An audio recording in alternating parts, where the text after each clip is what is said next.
এই ছোট লোকের বাচ্চা, তোর সাহস তো কম নাই। তুই আমাকে এভাবে জড়িয়ে ধরে কিস করলি কেন? আরে ম্যাডাম, আমার কি দোষ? আপনি নিজেই তো স্লিপ খেয়ে আমার উপর পড়ে গেলেন, আর আমি তো আপনাকে শুধু ধরলাম মাত্র, যাতে আপনি মাটিতে পড়ে আপনার এই সুন্দর ড্রেস আপটা নষ্ট না করেন। এখানে আপনি আমার দোষটা কোথায় দেখতে পাচ্ছেন? আমি তো সেটাই বুঝতে পারছি না। তুই এখানে তোর দোষ দেখতে পাবি কোথায়? মেয়ে মানুষ দেখলে জড়িয়ে ধরতে ইচ্ছে করে, তাই না? দাঁড়া, আমি আজকেই আমার বাবাকে বলে তোকে আমাদের বাড়ি থেকে বের করার বন্দোবস্ত করছি। আপনি করতেই পারেন, কিন্তু আমার মনে হয় না তাতে কোনো লাভ হবে, কারণ আপনার বাবা কিন্তু আমাকে অনেক বেশি বিশ্বাস করেন, আর আমি মনে করি আপনি সেই বিশ্বাস ভাঙতে পারবেন না। ও তাই নাকি? ঠিক আছে, আমার মনে হয় তুই একটা কথা ভুলেই যাচ্ছিস। আমি আমার বাবার একমাত্র আদরের রাজকন্যা। আমার বাবাকে আমি যেটা করতে বলি আমার বাবা সেটাই করেন। আচ্ছা ঠিক আছে, তাহলে আপনি চেষ্টা করে দেখুন কি করতে পারেন। আপনি কি আমাকে চ্যালেঞ্জ করতে চাইছেন নাকি? না, আপনার মতো মেয়েকে চ্যালেঞ্জ করার কোনো ইচ্ছে আমার নেই। চ্যালেঞ্জ করতে হলে কোনো পুরুষ মানুষের সঙ্গে করব, কিন্তু আপনার মতো মেয়ে মানুষের সঙ্গে নয়। যাই হোক, আপনি যেটা করতে যাচ্ছিলেন সেটা করার চেষ্টা করুন, দেখুন তার রেজাল্ট কি হয়। তখনই নেহা নীলের সঙ্গে আর কোনো কথা না বলে সেখান থেকে সোজা তার বাবার রুমে চলে যায়। সে বাবার রুমে গিয়ে দেখে তার বাবা পত্রিকা পড়ছিলেন। তখন তাকে দেখে তার বাবা বলতে থাকে, কি ব্যাপার নেহা, কি হয়েছে? তুমি হঠাৎ ওর সময় আমার রুমে কেন? তুমি তো সচর আজ আসো না। বাবা, তোমাকে আমি কত করে বলছি এই ছেলেটাকে আমাদের বাড়ি থেকে বিদায় করে দাও। আমি এই ছেলেটাকে জাস্ট সহ্য করতে পারছি না, কিন্তু তুমি আমার কথা শুনছো না কেন? দেখো নেহা, তোমাকে আমি এর আগেও বলেছি আর এখনো বলছি, এই ছেলেটাকে তুমি চাইলে আমি আমাদের বাড়ি থেকে বের করে দিতে পারবো না, কারণ তার কাছে আমি ঋণী। আমার ঋণের বোঝা হালকা করতে হলে তার বিপদে আমাকে তার পাশেই থাকতে হবে। তার মানে তুমি আমাকে এটাই বোঝাতে চাইছো তো আমার চাইতে এই ছেলেটাই তোমার কাছে সবচেয়ে বেশি ইম্পর্টেন্ট? আচ্ছা ঠিক আছে, তাহলে একটা কথা আমিও তোমাকে স্পষ্ট জানিয়ে দিচ্ছি, এই ছেলেটা যদি আমাদের বাড়িতে থাকে তাহলে কিন্তু আমি এই বাড়িতে থাকবো না, আমি হোস্টেলে চলে যাব। সেটা তুমি চাইলেও করতে পারবে না, কারণ তুমি খুব ভালো করেই জানো এই শহরে আমাকে চেনে না এমন কেউ নেই। আর আমার পরিচয় ছাড়া তুমি কোনো হোস্টেলে উঠতে পারবে না। আর কোনো হোস্টেল ম্যানেজার তোমাকে হোস্টেলে তোলার আগে আমাকে ফোন করবে, তাই এই বিষয়ে কথা বলিও না। কথাটা শুনেই নেহার আগে খটখট করতে থাকে। সে কি বলবে কিছুই ভেবে পাচ্ছে না। তার বাবা তার সঙ্গে কেন এমন আচরণ করছে, কিন্তু সে কোনোভাবেই বুঝতে পারছে না। যদিও সে কখনোই তার বাবার কাছ থেকে এরকম আচরণ অ্যাকসেপ্ট করে না, তাই সে তার বাবাকে বলে, বাবা, তোমার কি একবারও মনে হচ্ছে না যে তুমি ভুল কিছু করছো? তুমি বাইরের একটা মানুষের জন্য নিজের মেয়ের প্রতি অবিচার করছো। তুমি মাথাটা ঠান্ডা করে নিজের রুমে যাও আর বিষয়টা ঠান্ডা মাথায় একটু চিন্তা করো, তাহলে তোমার ভুল ধারণাটা ভেঙে যাবে। তুমি এটা ভালোভাবেই বুঝতে পারবে যে তোমার বাবা ভুল কিছু করছে না, যা করছে ঠিকই করছে। তখন নেহা খুব ভালোভাবেই বুঝতে পারলো তার বাবাকে এসব বিষয়ে কথা বলে কোনো লাভ হবে না। তাই সে আর কোনো কথা না বলে চুপচাপ সেখান থেকে বের হয়ে নিজের রুমে চলে যায়। আর দরজা বন্ধ করে রুমে বসে বসে চিন্তা করতে থাকে কিভাবে লাঠি না ভেঙে সাপ মারা যায়। অপরদিকে নীল তার রুমে বসে বসে অফিসের একটা গুরুত্বপূর্ণ ফাইল নিয়ে কাজ করছিল। এমন সময় হঠাৎ নীলের বাবা সেখানে উপস্থিত হয় আর নীলকে বলে, কি ব্যাপার মাই সান, কি করছিলে তুমি?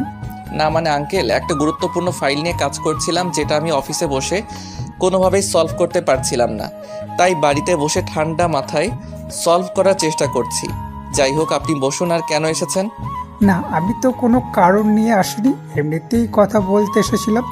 একা একা রুমে বোরিং ফিল করছি। অন্যদিকে নেহাও বাড়িতে নেই, সে তার বন্ধুদের সঙ্গে নাইট ক্লাবে যাবে বলছি, সেই জন্য রেডি হয়ে বেরিয়ে গেল। নাইট ক্লাব কথাটা শুনতে নীলের কেমন যেন একটা লাগলো। তাই সে নিজের মনে খটকা না রেখে নেহার বাবাকে বলেই ফেলে। নেহার বাবার কথায় নীল একটু সাহস পায়, তাই সে মনে মনে সাহস নিয়ে নেহার বাবাকে বলে, আঙ্কেল, যদি কিছু মনে না করেন একটা কথা বলতাম। হ্যাঁ বাবা, বলেই ফেলো, এত পারমিশন নেওয়ার কি আছে? আমি তো তোমাকে বলেই দিয়েছি তুমি আমার সন্তানের মতো। যখন তোমার কোনো কিছু একটা বলতে ইচ্ছে হবে, করতে ইচ্ছে হবে বা পেতে ইচ্ছে হবে, তখন তুমি সাথে সাথে সেটা আমার সঙ্গে শেয়ার করবে, আমি সেটা সলভ করার চেষ্টা করব। তখন নীল কথাটা কোনো রকমে ঘুরিয়ে নেয় আর তারপর নেহার বাবাকে বলে, আঙ্কেল, নাইট ক্লাব মানে তো ওই জায়গাটা যেখানে রাতের বেলা ছেলেমেয়েরা যায়, নাচ গান করে, ড্রিঙ্কস করে। হ্যাঁ, কেন তুমি কি এর আগে কখনো নাইট ক্লাবের নাম শুনোনি, নাকি কখনো যাওয়া হয়নি, কোনটা? তখন নেহার বাবা নীলকে একটু আগে নেহার বলে যাওয়া কথাগুলো বলে। সবকিছু শুনে নেহার বাবাকে বলে, আঙ্কেল, আমি যতদূর শুনেছি ওই জায়গাগুলো একদমই ভালো নয়। সেখানে ছেলেমেয়েরা অবৈধভাবে মেলামেশা করে। আমার মনে হয় আমি আপনার খুব কাছের একজন মানুষ বলে আপনাকে এই কথাগুলো বলা উচিত, যাতে আপনি আপনার মেয়েকে এসব কাজ থেকে বিরত রাখেন। হ্যাঁ বাবা, সব কিছুই আমি জানি। আচ্ছা যাই হোক, তুমি যদি কিছু মনে না করো, তোমাকে একটা কথা জিজ্ঞাসা করার ছিল। হ্যাঁ আঙ্কেল, বলুন। I don't mind. তখন নেহার বাবা নীলকে একটু আগে নেহার বলে যাওয়া কথাগুলো বলে। সবকিছু শুনে নেহার বাবাকে বলে, দেখুন আঙ্কেল, আপনি যা শুনেছেন সেটা সত্য, কিন্তু তার পেছনে ঘটনাটা মিথ্যে। আসলেই হয়েছিল কি সেটা আপনি শুনেন। আসলে আজ সকালবেলা নীল তার রুম থেকে বের হয়ে একটু ছাদের দিকে যাচ্ছিল হাঁটাহাঁটি করতে। এমন সময় হঠাৎই নেহা তার সামনে চলে আসে। নেহা ছাদ থেকে সিঁড়ি দিয়ে নামছিল আর নীলকে দেখে সে একটু রেগে গিয়ে তাড়াতাড়ি নামছিল। তখনই সে পা পিছলে পড়ে যাচ্ছিল। তখনই সে যাতে মাটিতে পড়ে গিয়ে বেশি ব্যথা না পায় সেজন্য নীল তাকে ধরতে গিয়ে নীল নিচেও পড়ে যায়, কিন্তু নিচে পড়ে আর নেহা উপরে। সব কথা শুনে নেহার বাবা নীলকে বলে, আসলে আমি বিষয়টা তখনই বুঝতে পেরেছিলাম। আমি খুব ভালো করে জানি তোমার এই বাড়িতে থাকাটা আমার মেয়ে পছন্দ করছে না। আসলে আমার মেয়েটা ছোটবেলায় থেকে একা একা বড় হয়েছে, তো তাই তার ভালোবাসাকেও ভাগ বসাক সেটা সে মেনে নিতে পারবে না। হ্যাঁ আঙ্কেল, আমি নিজেও সেটা খুব ভালোভাবে বুঝতে পারি। তাই তো আমিও আপনাকে বলেছিলাম যাতে আমি বাইরে কোনো হোস্টেলে থাকি, কারণ আমাকে কেউ পছন্দ না করুক সেটা আমি চাই না। তখন নেহার বাবা নীলকে বলে, একদমই যেন আর কখনো নীল এসব কথা মুখে না আনে, কারণ নেহা যাই কিছু বলুক না কেন তিনি কখনোই নীলকে বাড়ির বাইরে থাকতে দেবেন না। তারপর নেহার বাবা সেই সব কথা সরিয়ে রেখে নীলকে বলে, আচ্ছা শোনো, তোমাকে একটা কথা বলার ছিল। তুমি এসেছো ব্যাস কয়েকদিন হয়েছে, কিন্তু এখানে আসার পর আমি তোমাকে কোনো কাপড় চোপড় কিনে দেওয়া হয়নি। আমি আগামীকাল নেহাকে বলবো তোমাকে নিয়ে একটু শপিং মলে যেতে, সে যেন তোমাকে তোমার প্রয়োজনীয় কিছু কাপড় চোপড় আর জিনিসপত্র কিনে দেয়। আরে না আঙ্কেল, সেসবের কি প্রয়োজন আছে? আমি যেসব জামা কাপড় বাড়ি থেকে নিয়ে এসেছি দিব্যি সেগুলো দিয়ে আমার 1 বছর কেটে যাবে, আর 1 বছর আমার কাছে 1 যুগ সময়ের সমান। কিন্তু নেহার বাবা সেই সব কথা শুনতে নারাজ। তাই তিনি নীলকে বলেন আগামীকাল নীলকে নেহার সঙ্গে শপিং মলে যেতেই হবে, আর এ বিষয়ে তিনি নিজেই নেহার সঙ্গে কথা বলবেন।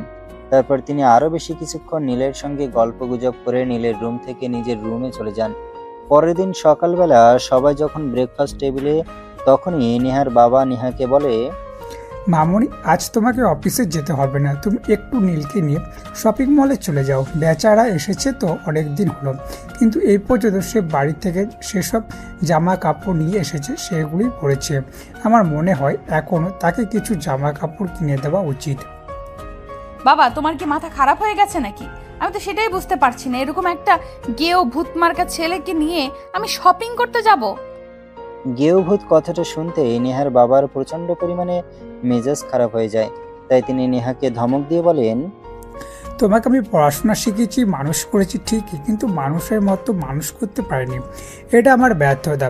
আসলে আমি তোমাকে এটাই শেখাতে পারিনি যে কার সঙ্গে কিভাবে ব্যবহার করতে হয়। তারপর নেহার বাবা তাকে আরো বেশ কিছু কথা বলেন, যেগুলো শুনে নেহাও রেগে যায়। আর সে রেগে গিয়ে তার বাবাকে বলে, বাবা, তুমি এই ছেলেটার জন্য আমার সঙ্গে এরকম বিহেভিয়ার কেন করছো? আমি সেটাই বুঝতে পারছি না। এই ছেলেটার সঙ্গে আমার কি এমন সম্পর্ক হয়েছে যে একে আমার শপিং মলে নিয়ে যেতে হবে? আর আমি কোনোভাবেই একে শপিং মলে নিয়ে যেতে পারবো না, অ্যান্ড দ্যাটস ফাইনাল। কথাটা শোনা মাত্রই নেহার বাবার রাগে নেহাকে অনেকে জোরে একটা ধমক দেয় আর বলে, তুমি কিন্তু ইদানিং বড্ড বেশি বাড়াবাড়ি করছো নেহা। এটা কিন্তু আমি তোমার কাছ থেকে কখনোই আশা করি না। আমি তোমাকে যেটা বলছি তোমাকে সেটাই করতে হবে। তুমি আজকে একে নিয়ে শপিং মলে যাবে। ঠিক আছে, যাবো নে। বলেই নেহা আর কাউকে কোনো কথা বলার সুযোগ না দিয়ে রাগে কটকট করতে করতে ব্রেকফাস্ট না করেই টেবিল থেকে উঠে চলে গেল। সেটা দেখে নীল নেহার বাবাকে বলে, আঙ্কেল, আমি তো আপনাকে বলেছিলাম আমার জামা কাপড় ওইসবের কোনো প্রয়োজন নেই, কিন্তু আপনি কেন ম্যাডামের সঙ্গে এরকম ব্যবহার করতে গেলেন? উনি তো নাস্তা না করেই চলে গেলেন। আরে বাবা, ওসব নিয়ে তুমি চিন্তা করো না, আমি তোমার মেয়েকে খুব ভালো করেই জানি। দেখবে কিছুক্ষণের মধ্যেই অনলাইন থেকে খাবার অর্ডার করছে আর নিজের রুমের মধ্যে বসে চুপি চুপি খেয়ে নিচ্ছে। আমার কথা বিশ্বাস না হলে তুমি শুধু তাকে একটু ফলো করতে থাকো। আঙ্কেল, আমি সত্যি আপনার কথা বিশ্বাস করতে পারছি না। ম্যাডাম এখান থেকে রাগে না খেয়ে চলে গেলেন আর রুমে গিয়ে অনলাইনে খাবার অর্ডার করবেন। আমি জাস্ট বিশ্বাস করছি না। বলতে বলতে নেহার বাবা আর নেই দুজনেই ব্রেকফাস্ট শেষ করলো। ব্রেকফাস্ট শেষ হলে নেহার বাবা নীলকে বলে, আমার কথা তো তুমি বিশ্বাস করলে না, তা না ঠিক আছে, তুমি শুধু একটু নেহাকে ফলো করতে থাকো। দেখো, সে যদি আধ ঘন্টার মধ্যে অনলাইন থেকে খাবার অর্ডার না করে আর কোনো কোরিয়ান ম্যান যদি আমাদের বাড়িতে না আসে, তাহলে তুমি যা বলবে আমি তাই মেনে নেব। তখন নীল আচ্ছা ঠিক আছে এই কথাটা বলে সেখান থেকে উঠে চলে আসে। আর সে সত্যি সত্যি নেহাকে ফলো করতে থাকে। নেহার রুমের পাশে যে রুমটা সেটাতেই নীল থাকে। আর কিছুক্ষণের মধ্যেই নীল শুনতে পায় কেউ একজন নেহার রুমের দরজায় নক করছে। আর তখনই সে দরজা খুলে বাইরে এসে দেখে কোরিয়ার ম্যান। তখন নেহা যাতে কোনো কিছু বুঝতে না পারে তাই সঙ্গে সঙ্গে এসে দরজাটা বন্ধ করে দেয় আর রুমের মধ্যে চলে যায়। প্রায় 5 মিনিট পর নীল আবার রুম থেকে বের হয়ে নেহার রুমে প্রবেশ করে। নেহা দরজাটা দিতে ভুলে গেছিল, তাই নীলকে আর দরজা নক করতে হয়নি। সে সোজা রুমে চলে আসে আর রুমে এসেই দেখতে পায় নেহা খাবার খাচ্ছে। সেটা নীল নেহাকে বলে, কি ব্যাপার ম্যাডাম, তখন তো ফুটানি দেখিয়ে ব্রেকফাস্ট না করে রুমে চলে আসলেন। এতই যখন আপনার রাগ, তাহলে আপনি এখন আবার কুরিয়ার থেকে খাবার অর্ডার করে খাচ্ছেন কেন? তোকে আমি কতবার বলেছি আমার পার্সোনাল ব্যাপারে নাক গলাতে আসবি না। আমি খাবার খেলে আমার বাবার টাকাই খাচ্ছি, তোর কি সমস্যা? দেখুন ম্যাডাম, আমার কিন্তু মনে হচ্ছে আপনি একটু বেশি বাড়াবাড়ি করছেন। কারণ আমি কিন্তু কথাটা আপনাকে ওভাবে বলিনি যাতে আপনি আমাকে এই উত্তরটা দিতে পারেন। আমি শুধু আপনাকে এইটুকুই বলেছি যে আপনি তখন খাবার না খেয়ে চলে আসলেন আর এখন অনলাইন থেকে অর্ডার করে খাচ্ছেন। বাইরের খাবার তো নিরাপদ নয়। এই নির্লজ্জ বেহায়া, আমি আর কতবার বলবো তুই আমার পার্সোনাল ব্যাপারে কথা বলতে আসবি না? তোকে আমার একদমই পছন্দ নয়, আমি চাই না তুই আমার ব্যক্তিগত ব্যাপারে নাক গলাস। নেহার ব্যবহার অনেক খারাপ সেটা নীল জানতো, কিন্তু তাই বলে নেহার ব্যবহার এতটা খারাপ সেটা নীলের কল্পনার মধ্যেও ছিল না। তাই নীল আর কোনো কথা না বলে নিজের রুমে চলে আসে। অপরদিকে নেহা খাবার খেয়ে রুমে শুয়ে ঘুমিয়ে পড়ে। আর তার বাবা অফিসে চলে গেছিল। দেখতে দেখতে দুপুর হয়ে যায়। তখনই নেহার বাবা নেহাকে ফোন করে। নেহা তখন ঘুম ঘুম চোখে ফোনটা রিসিভ করে। আর ফোনটা রিসিভ করতে সে অপর প্রান্ত থেকে শুনতে পায়, কি ব্যাপার মামুনি, তোমার কি বাসা থেকে বের হয়ে চলে গেছো? বাবা, আমার শরীরটা খারাপ লাগছিল তাই একটু শুয়ে ঘুমিয়ে পড়েছিলাম। তুমি ওই হাদারামটাকে ফোন দিয়ে বলে দাও সে যেন তাড়াতাড়ি রেডি হয়ে যায়। আর আমার হাতে কিন্তু সময় একদমই কম, সন্ধ্যায় আবার আমার বন্ধুদের সাথে একটু বের হব। ঠিক আছে, ওকে ফোন দিয়ে বলে দিচ্ছি। এই কথাটা বলেই নেহার বাবা ফোনটা কেটে দেয় আর সঙ্গে সঙ্গে নীলের ফোনে ফোন দেয়। আর নীল একবার রিং হতেই ফোনটা রিসিভ করে। আসসালামু আলাইকুম আঙ্কেল, কি হয়েছে? কোনো সমস্যা নাকি? আপনি এই অসময়ে ফোন দিয়েছেন কেন? আরে বাবা, তুমি সব সময় এত উদ্বিগ্ন হয়ে থেকো কেন? কোনো সমস্যা হলেই তোমাকে ফোন করা যাবে, নয়তো তোমাকে ফোন করা যাবে না, এটা কোনো হাদিস লেখা আছে? না আঙ্কেল, আমি আপনাকে একদমই ওই কথাটা বলিনি। আমি আপনাকে শুধু এটাই বলতে চেয়েছি কি হয়েছে, আপনি আমাকে ফোন করেছেন কেন? একটু তাড়াতাড়ি করে রেডি হয়ে নাও নেহা, তোমাকে নিয়ে একটু বের হব। তোমার যা যা লাগবে সব কিছু কিনে নিও। নেহার কাছে আমার ক্রেডিট কার্ড আছে, টাকা পয়সা নিয়ে কোনো চিন্তা করো না। আর এসব টাকা আমি তোমার বেতন থেকেও কাটবো না, এগুলো সম্পূর্ণ আমার তরফ থেকে তোমার জন্য গিফট। আঙ্কেল, আপনি আবার কেন ম্যাডামকে কিছু বলতে গেলেন? ম্যাডাম তো তখন প্রচণ্ড পরিমাণে রেগে গিয়েছিল। আমি তো বললাম আমার এইসবের প্রয়োজন নেই। আমার যেসব জামা কাপড় আছে সেগুলো দিয়ে আমি অনায়াসে 1 বছর কাটিয়ে নিতে পারবো। 1 বছর পর আমার অন্য আরেকটা যুগ আসবে। নীল, এত কথা বলা কিন্তু আমার একদমই পছন্দ নয়। তোমাকে যেটা করতে বলছি সেটাই করো। তখন নীল আর কিছু বলে না, চুপচাপ ফোনটা রেখে দিয়ে রেডি হয়ে নীল আর ড্রয়িং রুমে বসে নেহার জন্য অপেক্ষা করতে থাকে। প্রায় আধা ঘন্টা পর নেহার নিজের রুম থেকে বের হয় আর ড্রয়িং রুমে আসে। তখনই নিজের চোখ আটকে যায় নেহার সাথে। নেহা একটা ছোট্ট টপ আর শর্ট প্যান্ট পরেছিল, যেটা দেখে নীল নেহাকে বলে, আরে ম্যাডাম, আপনার উপরের কাপড় কই? এই উপরের কাপড় মানে আমি কি পোশাক ছাড়া রয়েছি নাকি? ম্যাডাম আপনি তো ছোট ছোট জামা কাপড় পরে আছেন, এগুলো পরে কেউ বাইরে বের হয় নাকি? রাস্তার বখাটে ছেলেপেলেরা তো আপনার দিকে হা করে তাকিয়ে থাকবে আর চোখ দিয়ে গিলে খাবে। আপনি প্লিজ দয়া করে আপনার ফুল ড্রেস পরে আসুন। তোর কি মাথা খারাপ হয়ে গেছে নাকি? আমি এই গরমের মধ্যে লম্বা লম্বা জামা পরবো? পারবো না আমি এই সব করতে। আমি এতেই বেশ আছি। কিন্তু ম্যাডাম এইসব তো ভদ্র সমাজের পোশাক নয়, আর আপনার বাবা তো যথেষ্ট ভদ্র এবং রুচিশীল একজন মানুষ। আপনার বাবার পরিচিত কেউ যদি আপনাকে এই অবস্থায় দেখে তাহলে কি ভাববে বলেন তো? শোন, কে কি ভাবলো কে কি না ভাবলো সেই সব কিছু নিয়ে আমি কখনোই কিছু চিন্তা করি না। আর তো চিন্তা কেউ করতে বলিনি। তোকে যেটা করতে বলা হয়েছে তুই সেটাই কর। বলতে বলতে না হ্যাঁ সেখানে আর এক মুহূর্ত না দাঁড়িয়ে গাড়িতে উঠে বসে। আর গাড়িতে আসতেই ড্রাইভার তার দিকে হাঁ করে তাকিয়ে থাকে। সেটা দেখে নেহা ড্রাইভারকে বলে, এই ড্রাইভারের বাচ্চা ড্রাইভার, তুই এইভাবে আমার দিকে হা করে তাকিয়ে আছিস কেন? কি করব ম্যাডাম, সেটা আপনি নিজেই আমাকে বলে দেন না। আপনি যেভাবে হট ড্রেস পরেছেন এরপর তো আপনাকে দেখলে যে কোনো ছেলেই হাঁ করে তাকিয়ে থাকবে। এখানে তো আমি আমার অপরাধ বলতে কিছুই দেখতে পাচ্ছি না। কথাটা বলতে না বলতে নেহা ড্রাইভারের গালে ঠাস ঠাস করে বের করে কয়েকটা চড় বসিয়ে দেয়।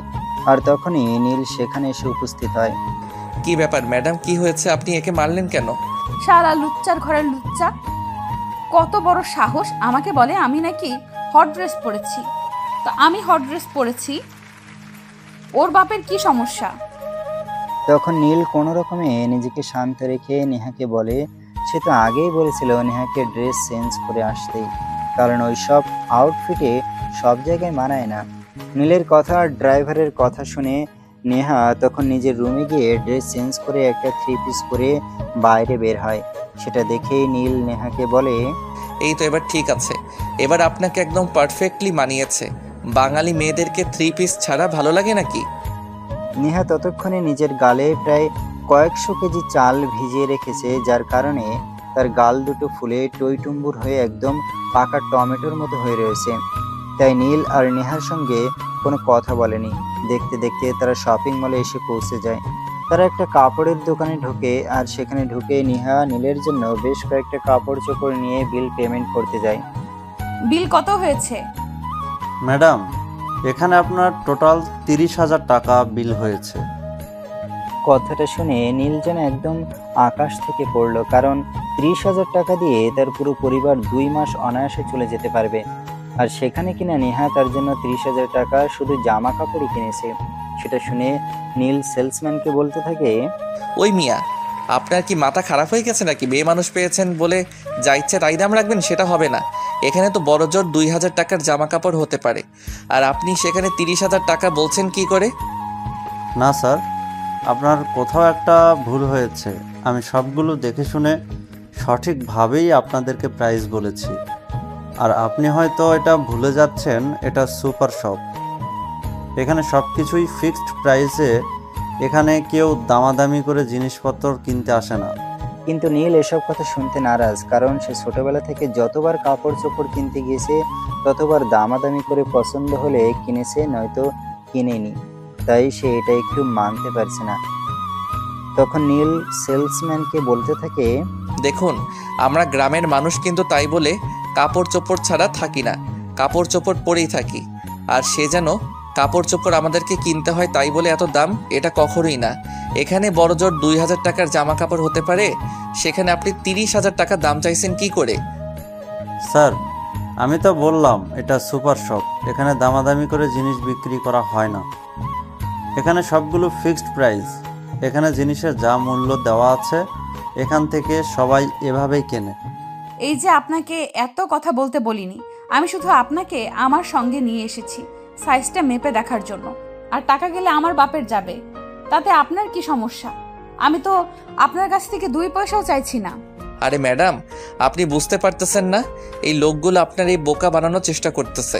এখানে 30,000 টাকার জামা কাপড় হয় কি করে?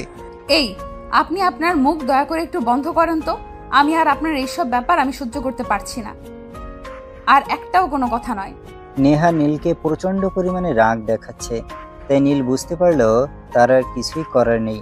নেহাকে ছেলেটা বোকা বানিয়ে ফেলেছে। তাই তার কাছ থেকে পুরো 30,000 টাকা গলিয়ে নিচ্ছে। তাই নীল আর কোনো কথা না বলে চুপচাপ দাঁড়িয়ে রইলাম। এদিকে নীলের কেনাকাটা শেষ হলে নেহা নিজের জন্য কিছু ড্রেস কিনলো আর তারপর শপিং মল থেকে বের হয়ে গেল। এই যে মিস্টার সুমন, আমি আপনাকে একটা রিকশায় তুলে দিচ্ছি। আপনি একদম বাসায় চলে যাবেন, আর রিকশাওয়ালাকে আমি ঠিকানা বলে দিব। আপনি কোনো চিন্তা করবেন না। কিন্তু ম্যাডাম, আমি তো এখানকার রাস্তাঘাট কোনো কিছুই চিনি না। তখন যদি রিক্সাওয়ালা আমাকে নিয়ে অন্য কোথাও চলে যায়, তাহলে আমি বাসায় ফিরবো কিভাবে? নীলের এমন অদ্ভুত কথায় নেহার যেন নিজের চুল নিজেরই ছিঁড়তে ইচ্ছে করেছিল, কিন্তু তারপরও সে নিজেকে কন্ট্রোল করে নীলকে বলে, আপনি তো আর মেয়ে মানুষ নন যে আপনাকে তুলে নিয়ে গিয়ে রিকশাওয়ালা আপনাকে করবে বা ইফটিজিং করবে। তাই এই বিষয়ে আপনার কোনো চিন্তা করতে হবে না। আর এই শহরের সবাই আমার বাবাকে এক নামে চিনে, আর সেই সাথে আমাকেও সবাই চেনে। কিন্তু ম্যাডাম, তারপর আমার ভয় লাগছে। এখানে তো কোনো কিছুই আমি সেরকম চিনি না। নেহা নীলকে কোনোভাবে বোঝাতে পারছে না, আর তাতে নেহার প্রচন্ড পরিমাণ বাবার প্রতি রাগ হচ্ছে। তারপরও সে কোনো রকমে নিজেকে শান্ত করে নীলকে বলে, আপনার বাসায় পৌঁছানো নিয়ে যত কথা, তাই তো? আমি রিকশাওয়ালাকে ভালোভাবে বলে দিব যাতে রিকশাওয়ালা আপনাকে বাসা পর্যন্ত সঠিকভাবে পৌঁছে দেয়। আর তারপর যদি আপনি হারিয়ে যান, তাতে আমি নিজ দায়িত্বে আপনাকে খুঁজে আনবো। ঠিক আছে ম্যাডাম, আপনি যখন আমাকে এতটা ভরসা দিচ্ছেন, তখন আমার আর ভয় পাওয়ার কোনো কারণ নেই। তারপর নেহা নীলকে নিয়ে শপিং মল থেকে বের হয়ে একটা রিকশায় উঠিয়ে দেয় আর রিকশাওয়ালাকে তাদের বাসার ঠিকানা বলে দেয়। রিকশাওয়ালা রিকশা চালাচ্ছি না এমন সময় হঠাৎই নীল রিকশাওয়ালাকে বলে, আচ্ছা রিক্সাওয়ালা মামা, আমাদের বাড়ির ঠিকানাটা আপনি জানেন তো? মানে ম্যাডাম আপনাকে যে ঠিকানা বলে দিল, আপনি আমাকে সেই ঠিকানা অনুযায়ী পৌঁছে দিতে পারবেন তো? হ্যাঁ স্যার, আমি আপনাদের বাড়ির ঠিকানা খুব ভালো করে চিনি। আর এই শহরে আপনাদের বাড়ির ঠিকানা জানে না এমন মানুষ পাওয়া দুষ্কর। তাছাড়া আপনাকে একটা কথা বলার ছিল। সেটা হচ্ছে, আমি কিন্তু শহরে এর আগে কখনো আসিনি, প্রথমবার এসেছি। আমি কিন্তু রাস্তাঘাট কিছুই চিনি না। আপনি যদি আমাকে ভুল ঠিকানা নিয়ে যান, তখন কিন্তু আমি একদম হারিয়ে যাব। আরে স্যার, আমি আপনাকে বললাম তো, আপনার এই সব কিছু নিয়ে চিন্তা করতে হবে না। আমি আপনাকে আপনার ঠিকানা মতো পৌঁছে দিতে পারবো, কোনো সমস্যা হবে না। রিকশাওয়ালা নীলকে কোনো রকমে বুঝিয়ে রিকশায় বসিয়ে রিকশা চালাতে থাকে। দেখতে দেখতে প্রায় 15 মিনিটের মতো সময় চলে গেল, কিন্তু এখনো নীল বাসায় এসে পৌঁছালো না। তাই সে মনে মনে টেনশন করছে আর রিকশাওয়ালাকে বলছে, কি ব্যাপার রিক্সাওয়ালা মামা, আপনি তো সেই কখন থেকে রিক্সা চালাচ্ছেন, কিন্তু এখন আমাকে আমাদের বাসা পর্যন্ত পৌঁছে দিচ্ছেন না কেন? আপনি তো রিক্সা চালিয়ে যাচ্ছেন, থামানোর নাম গন্ধ দেখছি না। আর আমি তো আমাদের বাড়িটাও দেখতে পাচ্ছি না। স্যার, আপনি একটু দয়া করে চুপ করে বসেন। সামনেই আপনাদের পাশে আমার 2 মিনিটের মতো লাগবে যেতে। এই 2 মিনিট সময় আপনি একটু চুপচাপ বসে থাকেন। 2 মিনিটের মতো সময় লাগবে, সেটা শুনে নীল একটু আশ্বস্ত হয় আর চুপ করে বসে দেখতে দেখতে সে বাসায় চলে আসে আর বাসায় এসে বিছানায় লপাট করে শুয়ে পড়ে। এদিকে দেখতে দেখতে কখন যে দুপুর ঘুমিয়ে বিকেল আর বিকেল গড়িয়ে রাত হয়ে গেল সেটা নীল টেরই পেল না, কারণ সে একদম ঘুমে নিমগ্ন হয়েছিল। রাত প্রায় 9টার মতো বাজে। নেহার বাবা ততক্ষণে বাসায় চলে এসেছে। বাসায় এসে তিনি যখন নীলকে দেখতে না পেলেন, তখন তাদের বাসায় কাজের মেয়েকে বললেন, বুয়া, নীল কোথায়? নীলকে একটু বলো তো নিচে আসতে। সাহেব, উনি তো শপিং থেকে এসে রুমের দরজা বন্ধ করে ঘুমাচ্ছেন। আমি তো অনেকবার ওনাকে ডাকতে গিয়েছিলাম দুপুরের খাবার খাওয়ানোর জন্য, কিন্তু উনি তো কোনো সাড়া শব্দই করেননি। ঠিক আছে, কোনো সমস্যা নেই। তুমি এখন কি ওকে ডাকো আর বলো আমি বাড়িতে চলে এসেছি আর আমি ওকে ডাকছি। ঠিক আছে সাহেব, আমি এক্ষুনি যাচ্ছি। বলতে বলতে তাদের বাসায় কাজের বুয়া সেখান থেকে নীলের রুমের কাছে যায় আর দরজার সামনে দাঁড়িয়ে নীলকে ডাকতে থাকে। সাহেব, সাহেব, শুন। নীলের তখনও যেন ঘুম ছাড়ছিল না, তাই সে চোখ কচলাতে কচলাতে রুমের দরজা খুলে বুয়াকে দেখিয়ে বুয়াকে বলতে থাকে, ঠিক আছে, আপনি আঙ্কেলকে বলুন আমি একটু চোখ মুখটা ধুয়ে তারপর আসছি। ঠিক আছে বলে বুয়া সেখান থেকে চলে যায় আর ড্রয়িং রুমে গিয়ে নেহার বাবাকে এই কথা বলে। তারপর নেহার বাবা বসে অপেক্ষা করতে থাকে কখন নীল আসবে। প্রায় 10 মিনিট পর নীল নিচে আসে আর তাকে দেখে নেহার বাবা বলে, তোমার জন্য একটা গুড নিউজ আছে। আমার জন্য কি বলেন তো আঙ্কেল? আমি তো বিশ্বাসই করতে পারছি না, আমার জন্য আবার কি গুড নিউজ আছে? হ্যাঁ, আমি একদম ঠিক কথাই বলছি। তুমি তো মাস্টার্স কমপ্লিট করেছিলে, তাই না? তুমি আজকেই একবার তোমার বাড়িতে ফোন করো আর তোমার মাস্টার্সের সার্টিফিকেটগুলো অনলাইনে পাঠিয়ে দিতে বলো। কিন্তু কেন আঙ্কেল, আপনি আমার সার্টিফিকেট দিয়ে কি করবেন? আর ওই সব কিছু তো আমার তত্ত্বাবধানে আমার রুমে রাখা আছে, আর আমার রুম তো তালা দেওয়া, তাহলে আমার বাবা সেগুলো খুঁজে পাবে কি করে? আরে বাবা, সেই সব কিছু আমি খুব ভালো করেই জানি, আর জানি বলেই বলছি। তুমি তো আর তোমার রুমের চাবি তোমার সঙ্গে করে নিয়ে আসোনি, তুমি তো আমার রুমের চাবি তোমার বাবার কাছে রেখে এসেছো, আর সেই জন্যই বলছি তুমি বাবাকে ফোন দাও, আর ছবিটা কোথায় রেখেছো সেটা তোমার বাবাকে বলে দাও। আর তোমার বাবাকে এটাও বলে দাও যে আজকের মধ্যে সমস্ত কাগজপত্র পাঠিয়ে দিতে। কিন্তু কেন আঙ্কেল, আপনি এসব কাগজপত্র দিয়ে কি করবেন? আমি তো সেটাই বুঝতে পারছি না, যদি বিষয়টা ক্লিয়ার করতেন। তুমি যে কি সেটা আমি মাঝে মাঝে নিজেই ভাবতে পারি না। যাই হোক, যেহেতু জানতে চাইছো বলে, আমাদের প্রোডাকশন ডিপার্টমেন্টের প্রোডাকশন ডিরেক্টর যিনি ছিলেন উনি চাকরি ছেড়ে চলে গেছেন। তুমি তো একটা শিক্ষিত যুবক, আর শিক্ষিত যুবক হয়ে কেন তুমি ওয়ার্কারের চাকরি করবে? তাই আমি চাইছি প্রোডাকশন ডিরেক্টর হিসেবে তুমি জয়েন করো, তাই তোমার সার্টিফিকেটগুলো প্রয়োজন। কিন্তু আঙ্কেল, আপনার এত বড় একটা ডিপার্টমেন্ট, আর সেখানে প্রোডাকশন ডিরেক্টর হিসেবে আমি জয়েন করলে আমি কি পারবো সব কিছু সামলাতে? তোমার উপর সম্পূর্ণ ভরসা আছে আমার, আমি জানি তুমি পারবে, শুধু একটু বুঝিয়ে দিলেই হবে। আর সেই সব কিছুর জন্য আমি তো রয়েছি, আমি তোমাকে খুব ভালোভাবে বুঝিয়ে দেব কিভাবে কি করতে হবে, কিভাবে কি চালাতে হবে। এখন কোনো কথা না বাড়ে এক্ষুনি তোমার বাবাকে ফোন করো আর কাগজপত্রগুলো পাঠিয়ে দিতে বলো। নেহার বাবার কথায় নীল তখন আর কোনো উত্তর না দিয়ে সঙ্গে সঙ্গে নিজের রুমে চলে যায় আর তৎক্ষণাৎ তার বাবাকে ফোন দেয়। হ্যাঁ বাবা, কেমন আছিস রে? বাবা, এই তো আলহামদুলিল্লাহ ভালোই আছি। তোমার কি খবর? তোমার শরীর কেমন আছে? এই তো আছি ভালোই, কিন্তু তোর মায়ের শরীরটা ভালো যাচ্ছে না, প্রেশার একদম কমে গেছে। তুই এখান থেকে চলে যাওয়ার পর তোর মা একদমই খাওয়ার দাওয়ার করে না, তোর চিন্তায় সারাক্ষণ মগ্ন থাকে। মা কোথায়? মাকে একটু ফোনটা দাও তো, আমি কথা বলি। তোর মা তো এখন বাড়িতে নেই, ওই পাশে কোথায় একটা হাঁটতে গেছে। একা একা বাড়িতে তার ভালো লাগছে না, তাই বললাম একটু ঘুরে আসতে। আচ্ছা ঠিক আছে, কোনো সমস্যা নেই। তোমাকে আমি একটা দরকারে ফোন করেছিলাম। তুমি আমার রুমে চাবিটা দিয়ে দরজা খুলে রুমে যাবে, আর আমার আলমারি থেকে আমার ফাইলে বেশ কিছু কাগজপত্র আছে, সেগুলো একটু বাজারে গিয়ে অনলাইনের মাধ্যমে আমার কাছে পাঠিয়ে দিতে পারবে? ঠিক আছে বাবা, আমি দেখছি। তুই তো শরীরের যত্ন নিচ্ছিস তো? ঠিক মতো খাওয়া দাওয়া করছিস তো? হ্যাঁ বাবা, আমি একদমই ঠিক আছি। আমাকে নিয়ে তোমার কোনো চিন্তা করতে হবে না। যাই হোক, তোমাকে যেটা বললাম সেটাই করো।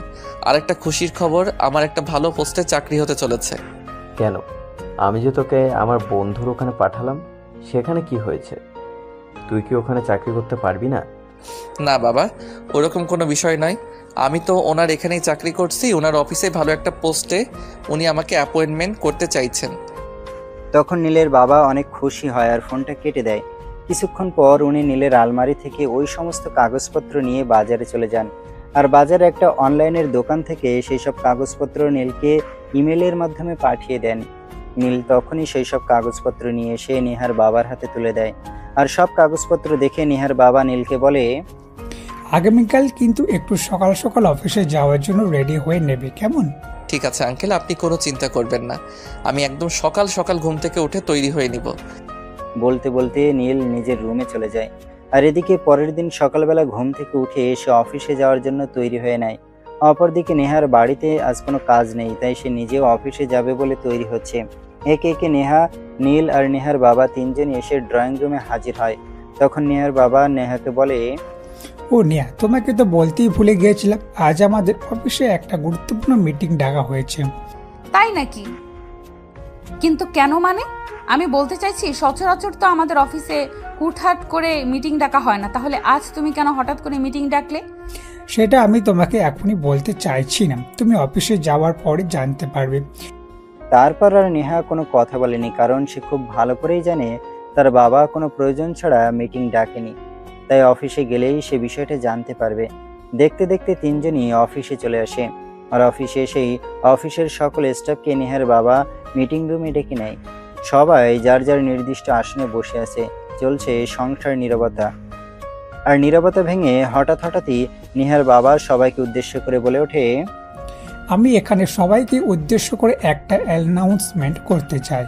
দেখুন, আপনারা হয়তো জানেন না যে আমাদের প্রোটেকশন ডিরেক্ট গতকাল একটা জরুরি কারণে হঠাৎ করে চাকরি ছেড়ে চলে গেছেন। তাই আমি মনে করছি এই মুহূর্তে আমাদের প্রোটেকশন ডিপার্টমেন্টে জরুরি একজন কাউকে নিয়োগ দেওয়া প্রয়োজন। বাবার এমন কথা শুনে পাশ থেকে নেহা বলে ওঠে, বাবা, এই কথাটা বলার জন্য সবাইকে মিটিং রুমে ডেকে আনার কি প্রয়োজন আছে? আমি তো তোমার একমাত্র যোগ্য সন্তান, যে কিনা তোমার পরে এই কোম্পানির সমস্ত দায়িত্ব বুঝে নিতে পারি, এবং তার জন্য যথেষ্ট যোগ্যতা আমার রয়েছে। প্রয়োজন তো অবশ্যই আছে, আর প্রয়োজন আছে বলেই তো আমি সবাইকে এখানে ডেকে নিয়ে এসেছি। আর একটা কথা তোমাকে বলতে চাই, সেটা হলো আমি কিন্তু তোমাকে নিয়োগ করতে চাইছি না। মানে এসব কি বলছে বাবা? তুমি কি জানো তুমি এখানে সবার সামনে আমাকে অপমান করছো? আমি তোমার একমাত্র মেয়ে, আমি তোমার একমাত্র উত্তরাধিকারী এই কোম্পানির।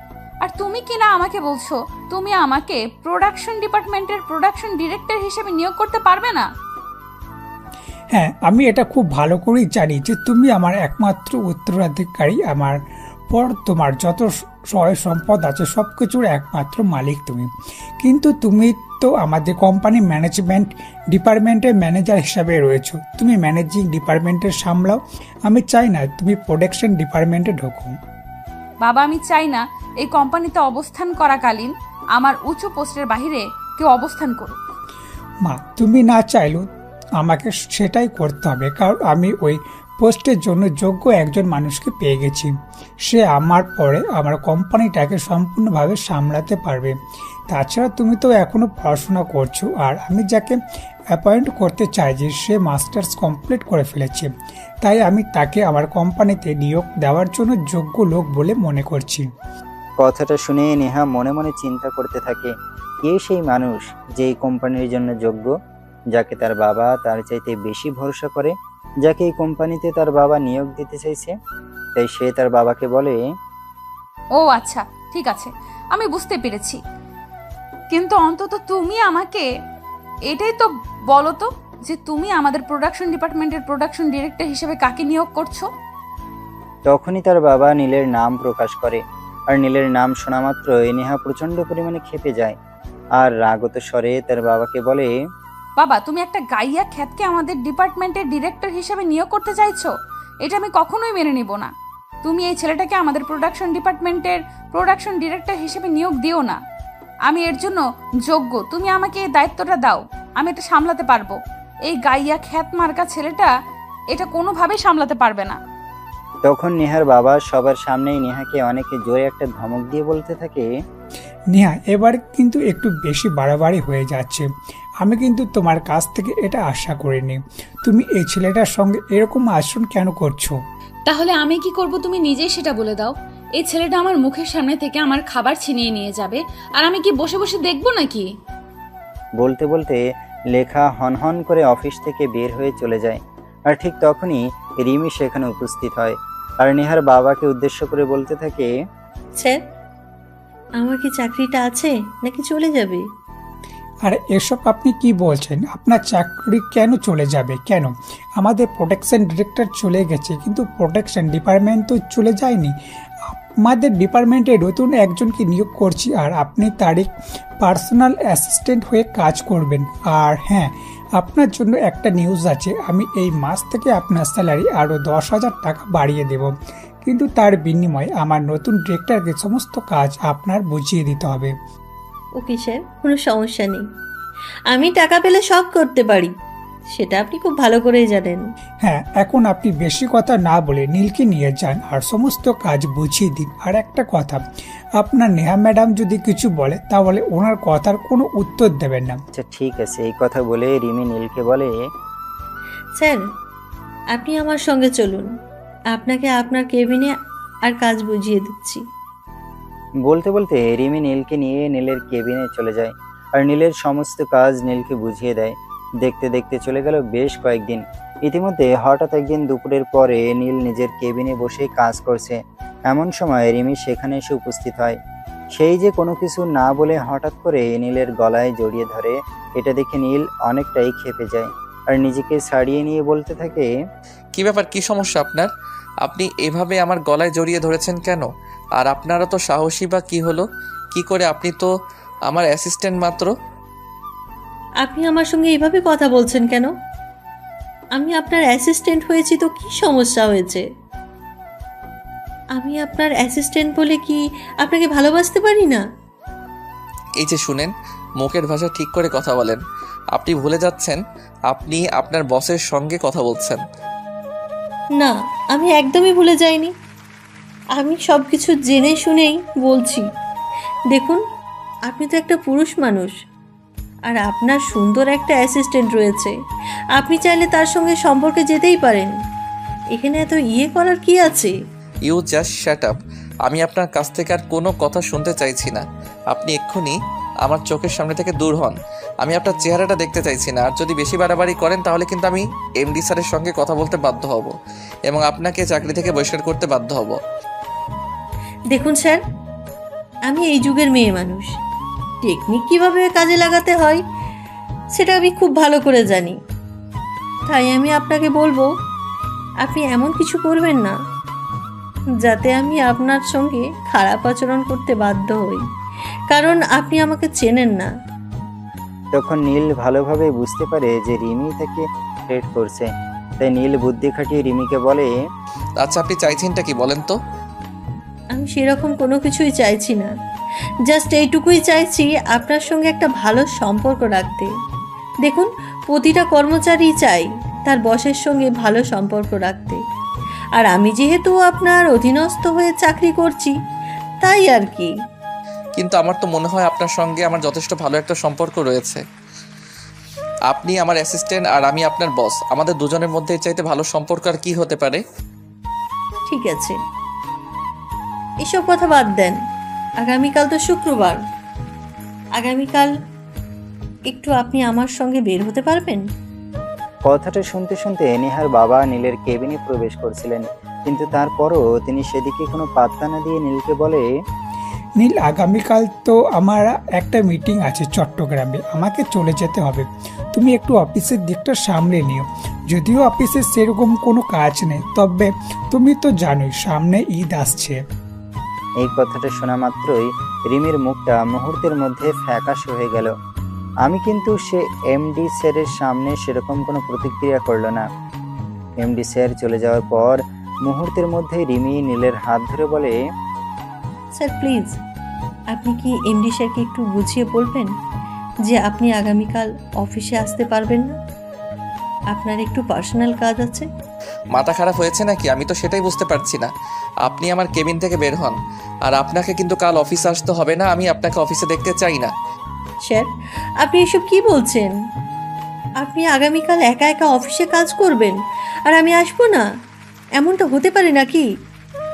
অফিসে যদি আপনার কোনো কিছুর প্রয়োজন পড়ে, তাহলে আপনাকে কে সেই বিষয়ে সহযোগিতা করবে? নীল তখন রিমির কথার কোনো উত্তর না দিয়ে চুপচাপ তার মতো কাজ শেষ করে অফিস থেকে বের হয়ে যায়। আর বাড়িতে আসতে না আসতেই নেহার সঙ্গে দেখা হয়। কি ব্যাপার মিস্টার? ইদানিং তো আপনি ভালোই ফায়দা লুটছেন, তাই না? আমি কিন্তু আপনার কথার আগা বাতা কিছুই বুঝতে পারলাম না। আপনি কি মিন করতে চাইছেন একটু সরাসরি বলবেন?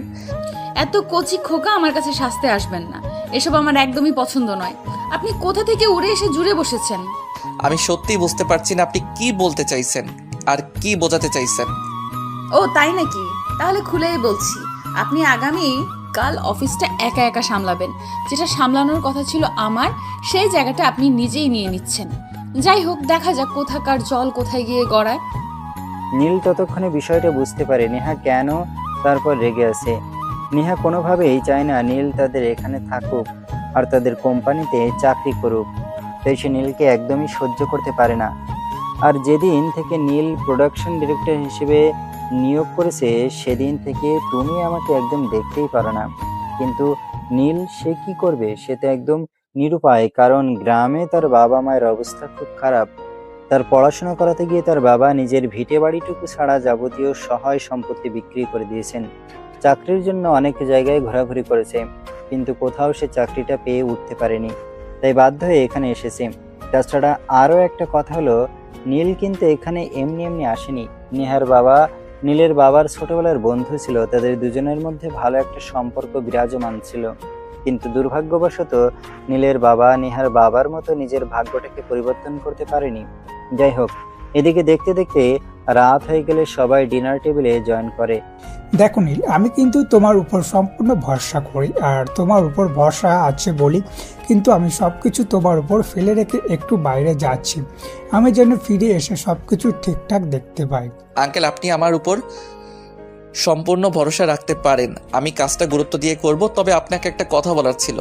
আপনি আমাকে এই দায়িত্বটা না দিয়ে নেহা ম্যাডামকে দিতে পারতেন। দেখো, আমি খুব ভালো করেই জানি কাকে কোন দায়িত্বটা দিতে হবে, কাকে কোন দায়িত্বটা দিলে সে দায়িত্বটা পুরোপুরিভাবে পালন করতে পারবে। তাই আমি অবস্থা বুঝি ব্যবস্থা নেই বলতে পারো। তখন নেই আর কোনো কথা বাড়ায় না, কারণ সে বড়দের সঙ্গে মুখে মুখে এত তর্ক করতে পছন্দ করে না।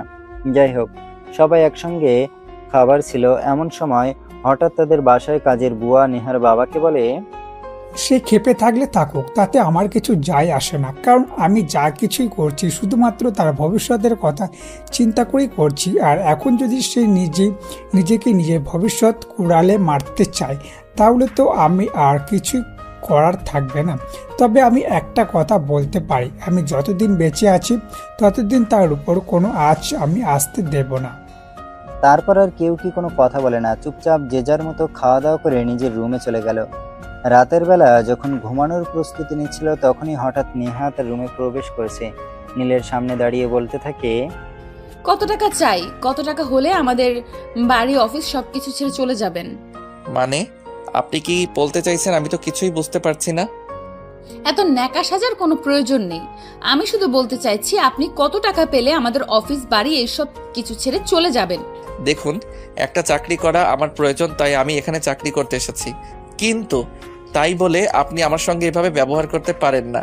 আপনার যদি আমাকে ভালো না লাগে তাহলে বলেন, আমি এমনিতেই আপনাদের অফিসের চাকরি ছেড়ে চলে যাব। তার জন্য প্রতিদিন আপনি আমাকে এভাবে অপমান করতে পারেন না। আর আমি কেনই বা আপনার এই অপমান সহ্য করব? যেখানে সব কিছুই বুঝতে পারছেন, তাহলে এখনো এখানে পড়ে রয়েছেন কেন? কেন চলে যাচ্ছেন না? ঠিক আছে, কোনো সমস্যা নেই, আমি চলে যাব। তবে একটা কথা, আপনার বাবা বাড়িতে আসার পর, কারণ আপনার বাবা আমাকে পুরো অফিসের দায়িত্ব দিয়ে গেছেন। আপনার বাবা যতক্ষণ পর্যন্ত না আসছেন, আমি ওনাকে ওনার দায়িত্বটা যতক্ষণ পর্যন্ত বুঝিয়ে দিতে না পারছি, ততক্ষণ পর্যন্ত আমি কোথাও যাচ্ছি না। বাবাকে আসতে হবে কেন? আমি বলছি তো আপনাকে চলে যাওয়ার জন্য। আপনি যাচ্ছেন না কেন? আমি আছি তো, আমি সব সামলে নিতে পারবো। সে আপনি আমাকে যাই বলেন, আমি আপনার বাবা না আসা পর্যন্ত অপেক্ষা করব। আপনার বাবা না আসা পর্যন্ত আমি কোথাও যাব না। সে আপনি আমাকে যত অপমান করতে পারেন। জানেন, আমি জীবনে অনেক বেহায়া দেখেছি, কিন্তু আপনার মতো বেহায়া আমি একটাও দেখিনি, যে হাজারটা অপমান পাওয়ার পরেও কোথাও পড়ে থাকে। আপনাকে আমি কত অপমান করছি, তারপরেও আমি আপনাকে এখান থেকে সরাতে পারছি না। বললাম তো এত কথা বলার প্রয়োজন নেই। আপনার বাবা আসুক, আমি নিজে এখান থেকে চলে যাব। আমাকে এত অপমান করার কোনো প্রয়োজন নেই। আমাদের টাকা পয়সা না রাখতে পারে, কিন্তু মান সম্মান আছে। আমরা মান সম্মানকেও অনেক শ্রদ্ধা করি। আমি তো সেই কবে থেকেই বলছি, তাহলে নির্লজ্জ বেহায়ের মতো এখানে পড়ে আছেন কেন? এতই যখন মান সম্মানের চিনতে, তাহলে তো এখান থেকে চলে গেলেই হয়। বলতে বলতে নেহা সেখান থেকে চলে যায়। আর নীল নিজের রুমে শুয়ে শুয়ে ভাবতে থাকে, কেন তার জীবনটা এমন হতে হলো। তার জীবনটা তো একটু অন্যরকম হতে পারতো, যেখানে সে নিজের মতো করে চলতে পারতো, যেখানে কখনো তাকে কোনো কথা শুনতে হতো না। এভাবে দেখতে দেখতে দিনটা কেটে গেল। পরের দিন রাতের বেলা নেহার বাবা বাড়িতে আসে, আর তিনি বাড়িতে এসে সবাইকে ডিনার টেবিলে ডাকেন। একে একে সবাই উপস্থিত হয় ডিনার টেবিলে। আর তখনই নীল তার বক্তব্য পেশ করে। আঙ্কেল প্লিজ, আপনি কিছু মনে করবেন না, কিন্তু আমাকে এই কথাটা বলতেই হচ্ছে। আমি আর আপনাদের এখানে থাকছি না। আমি চাকরি ছেড়ে অন্যত্র চলে যাব। অন্য কোথাও চাকরি করলে হয়তো আমি মাসে বেতন কম পাবো, কিন্তু তাতে আমার কোনো সমস্যা নেই। তাছাড়া সবচেয়ে বড় কথা হলো, আমি চাই না আমার কারণে আপনাদের বাবা মেয়ের মাঝে সম্পর্কের একটা দেয়াল তৈরি হোক। নীলের মুখ থেকে এ কথা শুনে নেহার বাবা খুব ভালোভাবে বুঝতে পারেন নীল এইসব কিছু মনে কষ্ট নিয়েই করছে, কারণ হয়তো নেহা তাকে কিছু বলেছে, তাই সেই রকম কথা বলছে। আর এই কারণে নেহার বাবা নেহাকে বলে, নেহা, আমি কিন্তু মিন করতে পারছি এর পেছনে তোমার হাত আছে। আমি খুব ভালোভাবেই বুঝতে পারছি, আমি বাড়িতে না থাকার সুযোগটাই তুমি কাজে লাগিয়েছো। তুমি নীলকে উল্টো পাল্টা কিছু বলেছো। না আঙ্কেল, সেরকম কোনো কিছুই হয়নি। আপনি নেহা ম্যাডামকে অযথাই ভুল বুঝবেন না। আমি আমার নিজের ইচ্ছায় আপনাদের চাকরি ছেড়ে চলে যেতে চাইছি। নীল মুখে যাই কিছু বলুক, তার মনে যে এক আকাশ পরিমাণ কষ্ট লুকিয়ে রয়েছে সেটা তার চেহারা দেখেই বোঝা যাচ্ছে। তাই নেহার বাবা নীলকে বলে, এটা হবে না। আমি তোমাকে কোনোভাবেই এখান থেকে চলে যেতে দেব না। আমি তোমার বাবাকে কথা দিয়েছি, যতদিন আমি বেঁচে আছি ততদিন তুমি আমার কোম্পানিতে চাকরি করবে আর আমার বাড়িতেই থাকবে। আমি আমার কথার বড় খেলাপ কখনোই করি না, আর এখন তো করবই না। কিন্তু আঙ্কেল, আমি তো নিজে এখানে থাকতে চাই না। এখানে কথা দেওয়া নেওয়ার সম্পর্ক আসছে কোথা থেকে? আমি নিজের থেকে এখানে থেকে চলে যেতে চাই। কিন্তু নেহার বাবা তো ওনার মতামত স্পষ্ট জানিয়ে দিয়েছেন, তাই তিনি এখন আর কারো কোনো কথাই শুনবেন না। তাই বলেন, যাই কিছু বলো না কেন, কাজ হবে না। আমি যেটা সিদ্ধান্ত নিয়েছি সেটাই হবে। তোমাকে এখানেই থাকতে হবে আর আমার কোম্পানিতেই চাকরি করতে হবে। আর যদি তারপর তুমি আমার কথা শুনতে না পারো, আমার কথা আমার না করে এখান থেকে চাকরি ছেড়ে চলে যাও, তাহলে আমার ম্যানেজিং ডিপার্টমেন্টে তোমার বিরুদ্ধে লিগ্যাল অ্যাকশন নেবে। তুমি যে আমাদের এই বিপদে ফেলে চলে যাচ্ছ সেটার জন্য তোমার বিরুদ্ধে থানায় জিডি করা হবে। আঙ্কেল, আমি বুঝতে পারছি না আপনি এইসব কথা কেন বলছেন। একজন ওয়ার্কার বা একজন স্টাফ চাইলে যে কোনো কোম্পানি থেকে চাকরি ছেড়ে দিয়ে অন্য কোনো কোম্পানিতে চাকরি নিতেই পারে, কিন্তু এখানে এইসব আইনি ব্যাপার স্যাপার আসছে কোথা থেকে? তুমি বর্তমানে আমার কোম্পানির প্রোডাকশন ডিরেক্টর হিসেবে আছো, আর এখন তুমি হুট করে চাকরি ছেড়ে চলে যাবে, তাতে আমার কোম্পানির যে লস হবে সেটাকে পুষিয়ে দেবে বলো? তখন নীল আর কোনো কথা বলেনি। চুপচাপ সে ডিনার শেষ করে রুমে চলে আসে। আর এর পরের দিন যখন সে বাসা থেকে বের হয়, তখনই একটা ছেলে তার সামনে এসে দাঁড়ায়। এই, তুই কি শরীরের সঙ্গে প্রাণটাও নিয়ে দেশে ফিরে যাবি নাকি প্রাণটা এখানে রেখে শুধু শরীর নিয়ে ফিরে যাবি? মানে কি? আমি তো কিছুই বুঝতে পারছি না। আর এসব কথা আপনি আমাকে কেন বলছেন? বলতে বলতে ছেলেটার সঙ্গে নীলের ব্যাস কথা কাটাকাটি হচ্ছিল। এমন সময় হঠাৎ করেই নেহার বাবা সেখানে উপস্থিত হয়। আর ছেলেটাকে নীলের সঙ্গে এভাবে কথা কাটাকাটি করতে দেখে ছেলেটাকে জিজ্ঞাসা করে, এই ছেলে কে তুমি? তোমার পরিচয় কি? আমার এলাকায় ঢুকে এভাবে মাস্তানি করার সাহস তোমাকে কে দিয়েছে? জানো এই ছেলেটা কে? আমি কোনো কিছু জানি না আর জানতেও চাই না। ইনফ্যাক্ট আমি কোনো কিছু জানার প্রয়োজন মনে করি না। আমার উপর মহল থেকে অর্ডার এসেছে, শুধু এই ছেলেটাকে এই শহর থেকে সরিয়ে দিতে হবে। ব্যাস এইটুকু, আমি আর কোনো কিছুই জানতে চাই না। ও তাই নাকি? আচ্ছা ঠিক আছে, তুই জাস্ট 2 মিনিট ওয়েট কর, আমি তোর উপর মহলে কথা বলছি। কথাটা বলা শেষ করার আগেই নেহার বাবা পুলিশে ফোন করে। আর কিছুক্ষণের মধ্যেই পুলিশ ইন্সপেক্টর সেখানে এসে পৌঁছায়। পুলিশ সেখানে এসে নেহার বাবাকে দেখতে পেয়ে বলে, আরে আপনি এখানে কেন, কি হয়েছে? ওই যে আমার সামনে দাঁড়িয়ে থাকা মানুষটাকে দেখতে পাচ্ছেন, ওনাকে নাকি ওনার উপর মহল থেকে পাঠানো হয়েছে। আমার বন্ধুর ছেলে আমার বাড়িতে থাকে, তাকে এই শহর থেকে বিদায় করে দেওয়ার জন্য। ও তাই নাকি? তাহলে তো বিষয়টা খতিয়ে দেখতে হয়। তার উপর যদি আবার আপনার মতো একজন মানুষ বাড়ির মেহমানের উপর হয়, তাহলে তো ভালোভাবেই দেখতে হয়। হ্যাঁ, আমিও তো এটাই ভেবে পাচ্ছি না আমার বন্ধুর ছেলের উপর হামলা করতে কে তাকে পাঠিয়েছে। আপনি একদম চিন্তা করবেন না, আমি তাকে নিয়ে যাচ্ছি এবং বিষয়টা দেখছি। বলতে বলতে ইন্সপেক্টর নিহান নামের ওই ছেলেটাকে থানায় নিয়ে চলে যায়। আর 1 ঘন্টা পরে নিহার বাবাকে ফোন করে, কি ব্যাপার ইন্সপেক্টর, কোনো খবর পেলেন? আমি কোনো কাজে হাত দিয়েছি আর সেটা সমাধান হয়নি এমনটা তো কখনোই হয়নি। তবে কি হয়েছে জানেন? আমার এই কাজটার ফলাফল এরকম হবে সেটা আমি কল্পনা তো ভাবিনি। যাই হোক, বিষয়টা তো আপনাকে বলতেই হবে।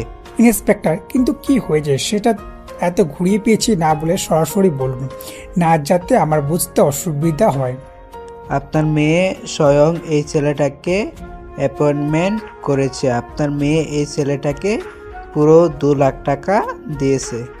কি বলছেন আপনি? আমি তো বিশ্বাস করতেই পারছি না। আমার মেয়ে এই ছেলেটাকে 2 লাখ টাকা দিয়ে পয়েন্ট করেছে শুধুমাত্র নীল আমাদের এলাকা থেকে চলে যাওয়ার জন্য। ঠিক আছে, আপনি ডাকুন, আমি দেখছি কি করা যায়। নেহার বাবা কোনোভাবেই এটা মেনে নিতে পারছি না যে ওনার মেয়ে এরকম একটা কাজ করেছে। তাই তিনি কাল বিলম্ব না করে সরাসরি নেহার সঙ্গে দেখা করতে নেহার রুমে চলে যান। নেহার রুমে গিয়ে তিনি দেখেন নেহা আপন মনে গুনগুন করে গান গাইছে। ওটা কি তোর বাবার উপস্থিতি? তার রুমে সেই গান বন্ধ করে তার বাবার দিকে ফিরে তাকায় আর বাবাকে বলে, কি ব্যাপার বাবা, হঠাৎ করে তুমি আমার রুমে কেন? তুমি নীলকে আমাদের বাড়ি এবং এলাকা থেকে সরিয়ে দেওয়ার জন্য কাকে 2 লক্ষ টাকা দিয়ে অ্যাপয়েন্টমেন্ট করেছিলেন। বাবা এসব তুমি কি বলছো? আমি কাকে 2 লাখ টাকা দিয়ে অ্যাপয়েন্ট করতে যাব? আর এত টাকা আমি পাবোই বা কোথায়? আর কেনই বা করতে যাব?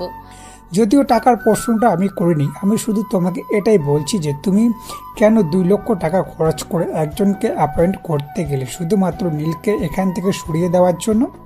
বাবা আমি বলছি তো আমি এমন কোনো কাজ করিনি, তারপরেও তুমি কেন অযথাই আমাকে ফোর্স করছো? আমি না জেনে কিছুই বলছি না। সকালবেলায় যে ছেলেটা নীলকে থ্রেট করতে এসেছিল আর তখনই আমি সেই ছেলেটাকে আটকে পুলিশে দিয়ে দিই আর পুলিশই কেসটা ইনভেস্ট করে এটা জানতে পেরেছে এবং সমস্ত তথ্য প্রমাণ ও পুলিশের কাছে রয়েছে। তাই আমি তোমাকে শেষবারের মতো বলছি, তুমি কেন এই ছেলেটাকে সরিয়ে দেওয়ার জন্য কাউকে অ্যাপয়েন্ট করেছিলেন। নেহা তখন খুব ভালোভাবে বুঝতে পারলো এখন আর কথা লুকিয়ে রেখে লাভ হবে না।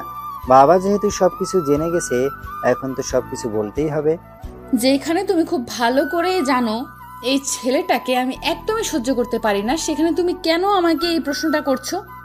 মানে তুমি কি পাগল নাকি? আমি তো সেটাই বুঝতে পারছি না। তুমি শুধুমাত্র নিজের একটু সুবিধা করবার জন্য আরেকজন মানুষকে এভাবে বিপদের সম্মুখীন করতে পারো? এটা আমার কল্পনার বাইরে ছিল। এখনো সময় আছে, তুমি নিজেকে শুধরে নাও।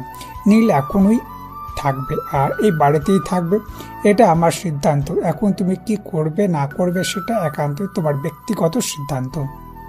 হ্যাঁ, তুমি যখন তোমার সিদ্ধান্ত বদলাবে না তখন তো আমার সিদ্ধান্ত আমাকেই নিতে হবে।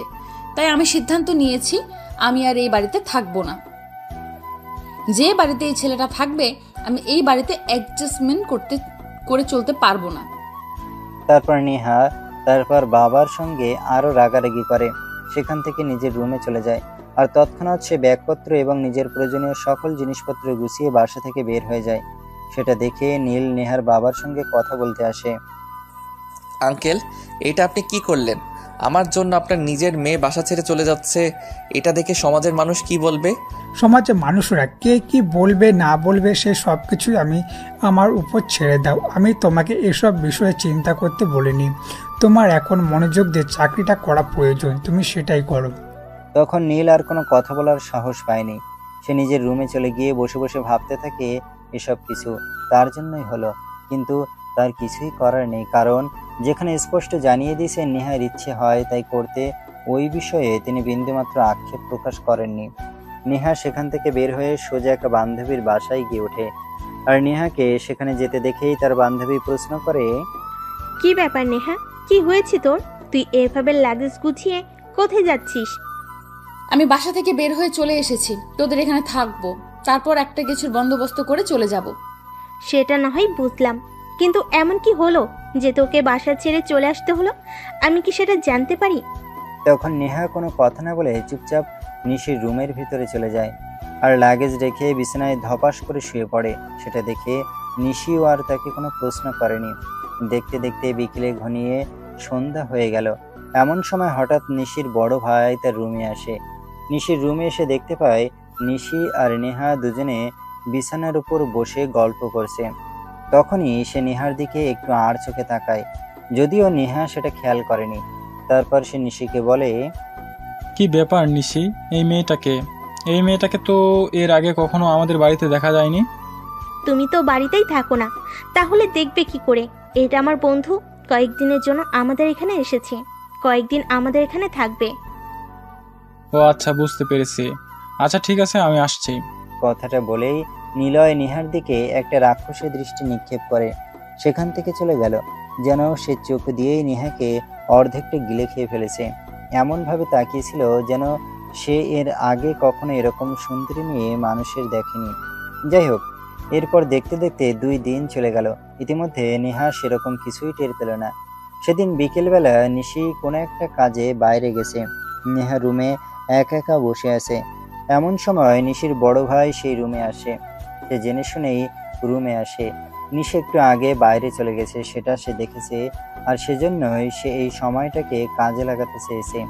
নিলয় রুমের ভিতর প্রবেশ করে দরজাটা একটু চাপাতে চেয়েছে। এমন সময় দরজাটা একটু শব্দ করে ওঠে, আর তখনই নেহা পিছন ফিরে তাকিয়ে দেখে নিশির বড় ভাই দাঁড়িয়ে আছে। ওনাকে এভাবে দেখে নেহা অনেকটা অপ্রস্তুত হয়ে বলে, কি ব্যাপার ভাইয়া, আপনি এই অসময়ে এই রুমে কেন? নিশি তো এখন বাড়িতে নেই, কোনো একটা দরকারি কাজে বাইরে গেছে। হ্যাঁ, সেটা আমি খুব ভালো করেই জানি, আর সেজন্যই তোমার সঙ্গে একটু কথা বলতে এসেছি। তোমার সঙ্গে আমার একটা পার্সোনালি কথা আছে।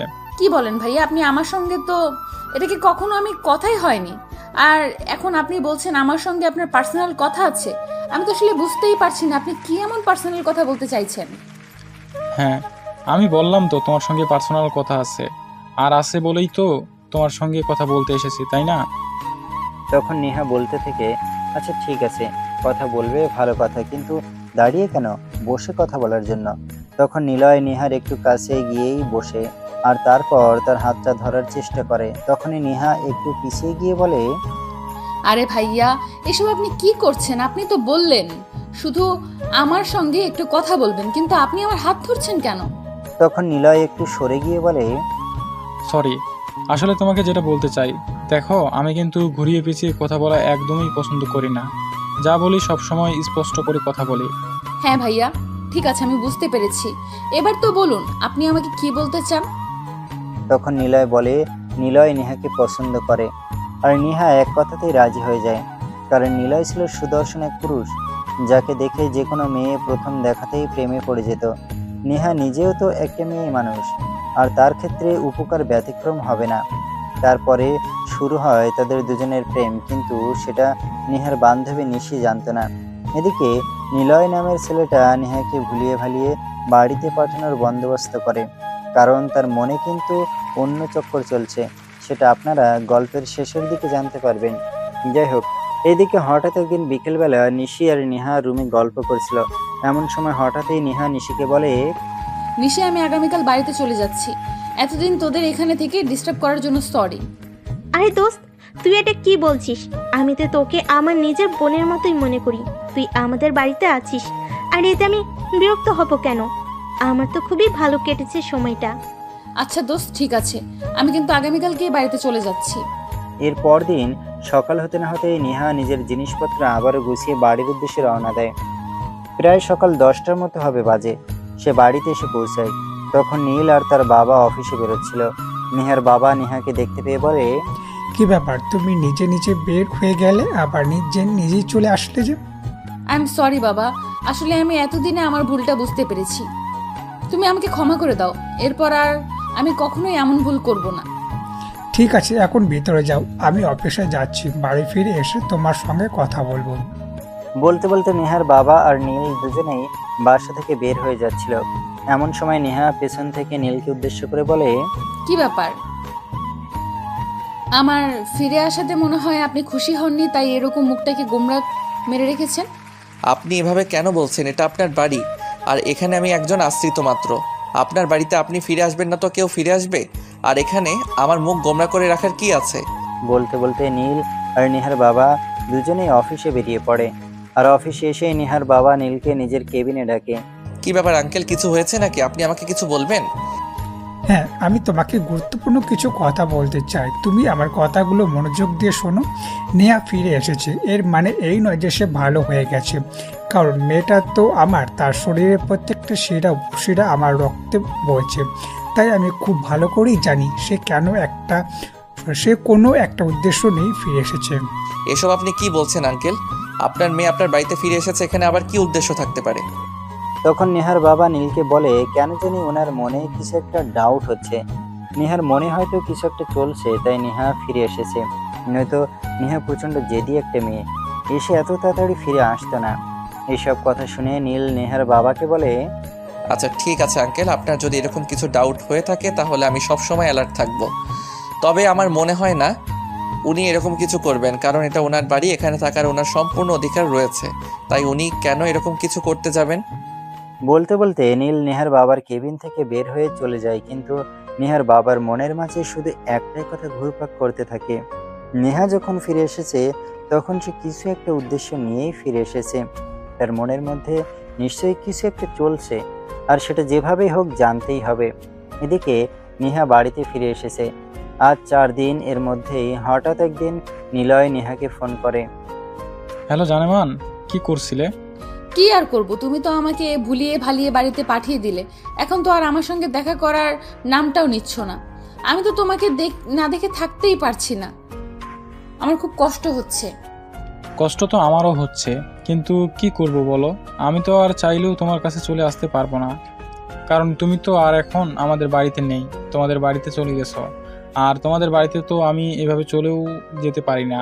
হ্যাঁ, সেটা তো আমি খুব ভালো করেই জানি। আছে, আমরা কি কোথাও বাইরে দেখা করতে পারি না? তখন নিলয় নেহাকে একটা অফিস হবে চলে আসতে বলে, আর নেহা সেই কথাটা শোনা মাত্রই তৎক্ষণাৎ রেডি হয়ে নেয় আর বাসা থেকে বেরিয়ে পড়ে। বাসা থেকে বের হওয়ার সময় তাদের বাসার বুয়া তাকে বলেছিল, আমি কোথায় যাচ্ছি না যাচ্ছি সেই বিষয়ে আমি তো তোকে কৈফিয়ত দেব না, আর তোর যা ইচ্ছে তুই তাই কর। আমাকে জিজ্ঞেস করছিস কেন? আমি রাতের খাবার বাইরে থেকে ফিরে আসব। তখন তাদের বাড়ির কাজের মেয়েটা আর কোনো কথা বলেনি, কারণ সে খুব ভালো করেই জানে নেহাকে আর কিছু বলতে গেলে তাকে আরো অনেক কটু কথা শুনতে হবে, যেগুলোর জন্য সে মোটেও প্রস্তুত নয়। তাই সে আর কোনো কথা না বলে চুপ রইল। এদিকে নেহা বাসা থেকে বের হয়ে সোজা কফি সাথে চলে আসে। এসেই দেখে নিলয় তার জন্য ওয়েট করছিল। তাই সে নিলয়কে বলে, oh baby, I am so so sorry. আমার বাসা থেকে বের হতে হয়তো একটু লেট হয়ে গেছে। তুমি মনে হয় অনেকক্ষণ ধরে আমার জন্য ওয়েট করছো, তাই না? হ্যাঁ, আমি তো আমার জান পাখিটার জন্য অনেকক্ষণ ধরে ওয়েট করছিলাম। যাই হোক, কেমন আছো তুমি? এই তো আছি ভালোই। তোমার কি অবস্থা? তুমি কেমন আছো? আর আমি চলে আসার পর নিশি কিছু বলেছিল? না, সেরকম কিছুই বলেনি, শুধু বলেছিল তুমি চলে আসাতে তার অনেক খারাপ লাগছে। বেশ কয়েকদিন একসঙ্গে রয়েছে তো, তাই একটু ওরকম লাগছে। যাই হোক, তোমাকে যেটা বলার জন্য ডেকেছি। বল, কি বলবে বল। তুমি আগামীকাল থেকে ঠিক আগের মতোই অফিস জয়েন করবে, আর আমি তোমাকে যেভাবে কাজ করতে বলবো ঠিক সেভাবেই করবে। কিন্তু কেন? আমি তো বাবাকে বলে দিয়েছি আমি আর অফিসে যাব না। অফিস করার কোনো ইচ্ছা আমার নেই। আর এখন করে কিভাবে বলবো আমি অফিসে যাব? তখন নিলয় নেহাকে ফুসরিয়ে ফাসরিয়ে অনেক কথা বলে বুঝিয়ে দেয় যেভাবেই হোক নেহাকে অফিসে ঢুকতেই হবে।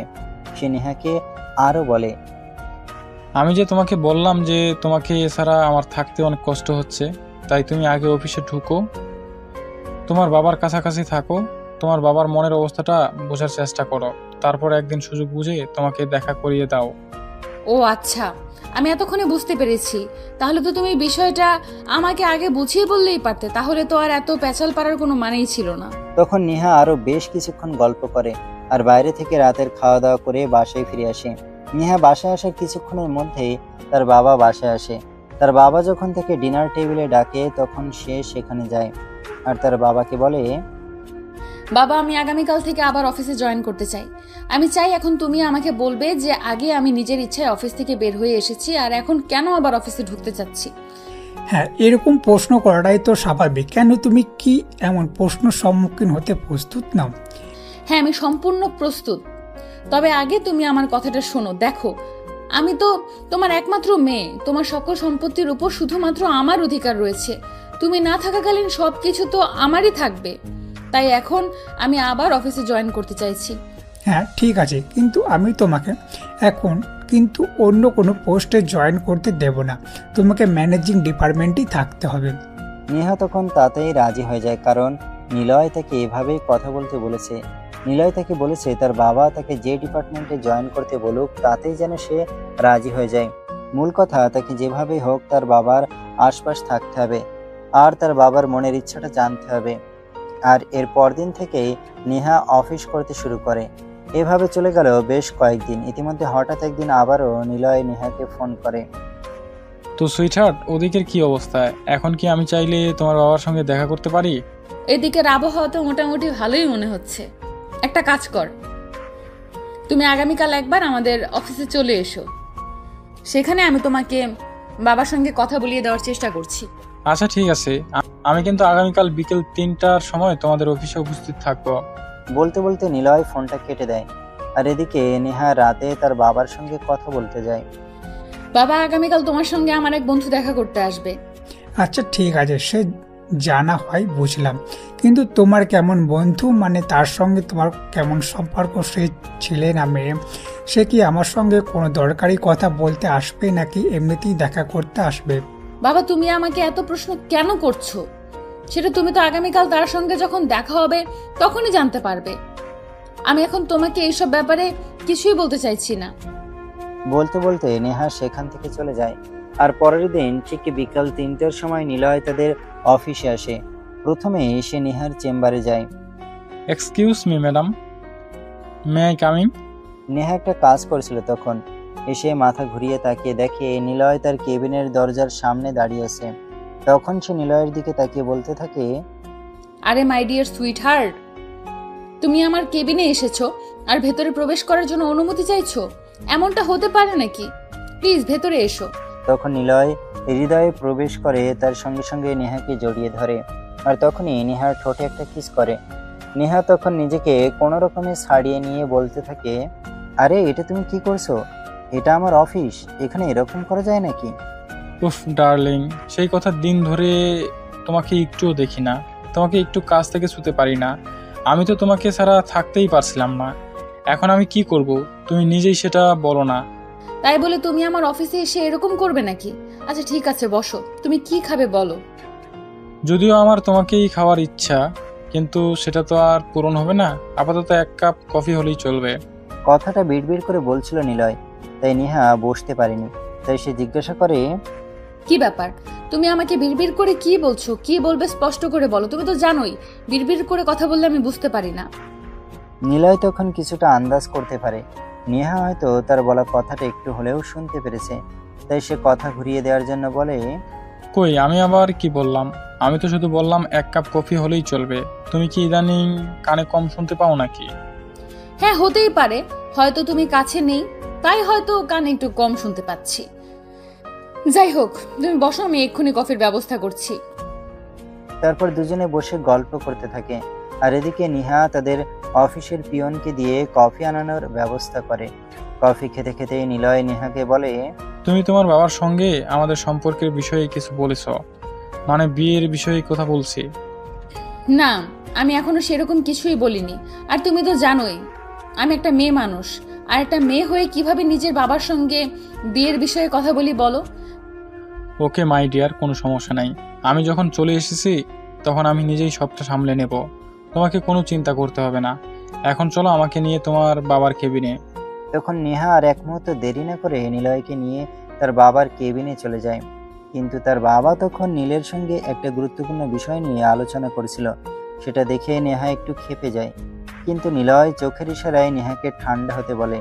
তাই নেহা নিজেকে একটু শান্ত করে তার বাবাকে বলে, বাবা আমি তো তোমাকে বলেছিলাম আমার এক বন্ধু তোমার সঙ্গে দেখা করতে আসবে। এই যে আমি তাকে নিয়ে এসেছি, সে তোমার সঙ্গে কিছু বলতে চায়। হ্যাঁ ঠিক আছে, তুমি তাকে নিয়ে একটু ওয়েটিং রুমে বসো, আমি নীলের সঙ্গে একটা গুরুত্বপূর্ণ বিষয় নিয়ে আলোচনা করছি, সেটা সেরে তোমাদের সঙ্গে কথা বলছি। বাবা তোমার কি হয়েছে বলো তো? আমার একটা বন্ধু তোমার সঙ্গে একটা গুরুত্বপূর্ণ বিষয় নিয়ে আলোচনা করতে এসেছি, আর এখন কিনা তুমি বলছো তুমি নীলের সঙ্গে গুরুত্বপূর্ণ বিষয় নিয়ে আলোচনা করছো। আমার চাইতে এখন তোমার কাছে এই ছেলেটাই বেশি গুরুত্বপূর্ণ, এত গুরুত্ব দাও। তখন পাশ থেকে নিলয় বলে ওঠে, নেহা এত অস্থির কেন হচ্ছে? উনি তো একটা গুরুত্বপূর্ণ বিষয় নিয়ে আলোচনা করছেন। চলো আমরা ওয়েটিং রুমে গিয়ে বসে ওনার আলোচনা শেষ করুক, তারপরে না হয় আমরা ওনার সঙ্গে কথা বলবো। তারপর নিলয় নেহাকে নিয়ে বাইরে চলে যায়। আর তার বাবার কথা বলা শেষ হলে নীল কেবিন থেকে বের হয়, আর তাকে দেখে তারা দুজন কেবিনে প্রবেশ করে। হ্যাঁ এবার বলো তোমরা কি বলতে চাও। কথাটা শোনা মাত্রই নেহা কিছু বলতে চাইলে নেহাকে থামিয়ে দিয়ে নিলয় বলতে শুরু করে, আঙ্কেল আমি নিলয়, আপনার মেয়ের সঙ্গে আমার একটা রিলেশন রয়েছে। বলতে পারেন আমরা দুজনে এই মুহূর্তে একটা ভালো পর্যায়ে রয়েছে। এখন আপনি চাইলে আমরা সেই সম্পর্কটাকে বিয়েতে রূপান্তরিত করতে চাই। এমন কথা শুনে নেহার বাবার মধ্যে সেরকম কোনো পরিবর্তন হয়েছে বলে মনে না হলেও তিনি নিজেকে শান্ত রেখে বলেন, দেখো বিয়ের শাদীর ব্যাপারে তো হুট করে সিদ্ধান্ত নেওয়া যায় না, ভেবেচিন্তে সিদ্ধান্ত নিতে হয়। তাছাড়া নেহা আমার একমাত্র মেয়ে, তাকে আমি তার উপযুক্ত ছেলের হাতেই তুলে দিতে চাই। আঙ্কেল, আপনি আমাকে সম্পর্ক ভরসা করতে পারেন। আর আমি বুঝতে পারছি আপনি কোন বিষয়টা নিয়ে চিন্তা করছেন। আপনার ব্যবসা, তাই তো আপনি আমার উপর সম্পূর্ণ ভরসা করতে পারেন। আমি আপনার ব্যবসাটা সঠিকভাবে পরিচালনা করতে পারবো। তাছাড়া আপনার তো কোনো ছেলে সন্তান নেই। বিয়ের পর যা আছে সব তো নেহার থাকবে, আর নেহার মানেই তো আমার। আর নিজের জিনিসটাকে সবাই খুব ভালোভাবে আগলে রাখতে জানে। নেহার বাবা তখন একটু মুচকি হেসে ছেলেটাকে উত্তর দেয়, হ্যাঁ, সেটা আমি খুব ভালো করেই জানি। যাই হোক, তুমি এখন আসো। আর বিয়েটা তো ছেলে খেলা নয়, বিয়েটা তো একটু চিন্তা ভাবনার বিষয়, তাই আমি ভেবে চিন্তে তোমাকে জানাবো। আঙ্কেল, এত চিন্তা ভাবনার কি আছে? আমরা দুজন একে অপরকে পছন্দ করি, এটাই কি যথেষ্ট নয়?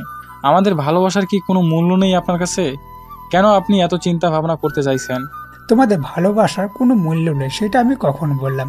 শুধু বললাম বিয়েটা ছেলে খেলা নয়, বিয়েটা সারা জীবনের একটা বন্ধন। আমি আমার মেয়েকে কার হাতে তুলে দেব সেটা আমাকে অবশ্যই ভেবে দেখতে হবে। আর নেহা, আজ ডিনার টেবিলে তুমি আমার সঙ্গে দেখা করবে, তোমার সঙ্গে আমার কথা আছে। তারপর নেহা আর নিলয় দুজনে কোনো কথা না বলে চুপচাপ তার বাবার থেকে বের হয়ে চলে যায়। এদিকে রাতের বেলা সবাই যখন ডিনার টেবিলে আসে তখন নেহার বাবার নেহাকে বলে, নেহা, তুমি ওই ছেলেটার সঙ্গে আর কোনো সম্পর্ক রাখবে না, কারণ আমি অন্য একজনের সঙ্গে অনেক দিন আগেই তোমার বিয়ে ঠিক করে রেখেছি। বাবা, তোমার কি মাথা খারাপ হয়ে গেছে নাকি? আমি এই যুগের মেয়ে, আমি চাইলেই আমার পছন্দ মতো কাউকে বিয়ে করতে পারি। আর সেখানে তুমি কিনা বলছো তুমি অনেক দিন আগেই একজনের সঙ্গে আমার বিয়ে ঠিক করে রেখেছো। হ্যাঁ, কেন? আমার কথাটা শুনতে তোমার খুবই খারাপ লাগছে নাকি? আমি তোমার বাবা, আর বাবা হয়ে এইটুকুই সিদ্ধান্ত নেওয়ার যথেষ্ট অধিকার আমার রয়েছে। বাবা, আমি নিলয়কে ভালোবাসি, এর চাইতে বড় কোনো সত্য নেই। আর তাকে ছাড়া অন্য কাউকে আমি কখনো বিয়ে করতে পারবো না। তাছাড়া নিলয় তোমার মেয়ের জামাই হতে যথেষ্ট উপযুক্ত একটা ছেলে। কে তোমার জন্য উপযুক্ত আর কে তোমার জন্য উপযুক্ত নয় সেটা বোঝার মতো ক্ষমতা এখনো তোমার হয়নি, তাই আমি সেই বিষয়ে তোমার উপর একটু ভরসা করি না। কথাটা বলতেই নেহা প্রচন্ড পরিমাণে খেতে চায় আর রাতের খাবার না খেয়ে সেখান থেকে উঠে চলে যায়। আচ্ছা আঙ্কেল, নিলয় ছেলেটাকে তো দেখলাম মোটামুটি ভালোই তো। আর নেহা ম্যাডাম যেহেতু ওনাকে পছন্দ করেন, তাহলে আপনি কেন এমন কথা বলছেন? ছেলেটাকে তুমি দেখছো, কিন্তু ছেলেটার কথাগুলো তুমি শোনোনি, তাই আমি বলবো এই বিষয়ে আমি তোমার কোনো মতামত গ্রহণ করব না। আর তুমি একবার আজকেই তোমার বাবাকে ফোন করবে আর আগামীকাল আমাদের এখানে আসতে বলবে।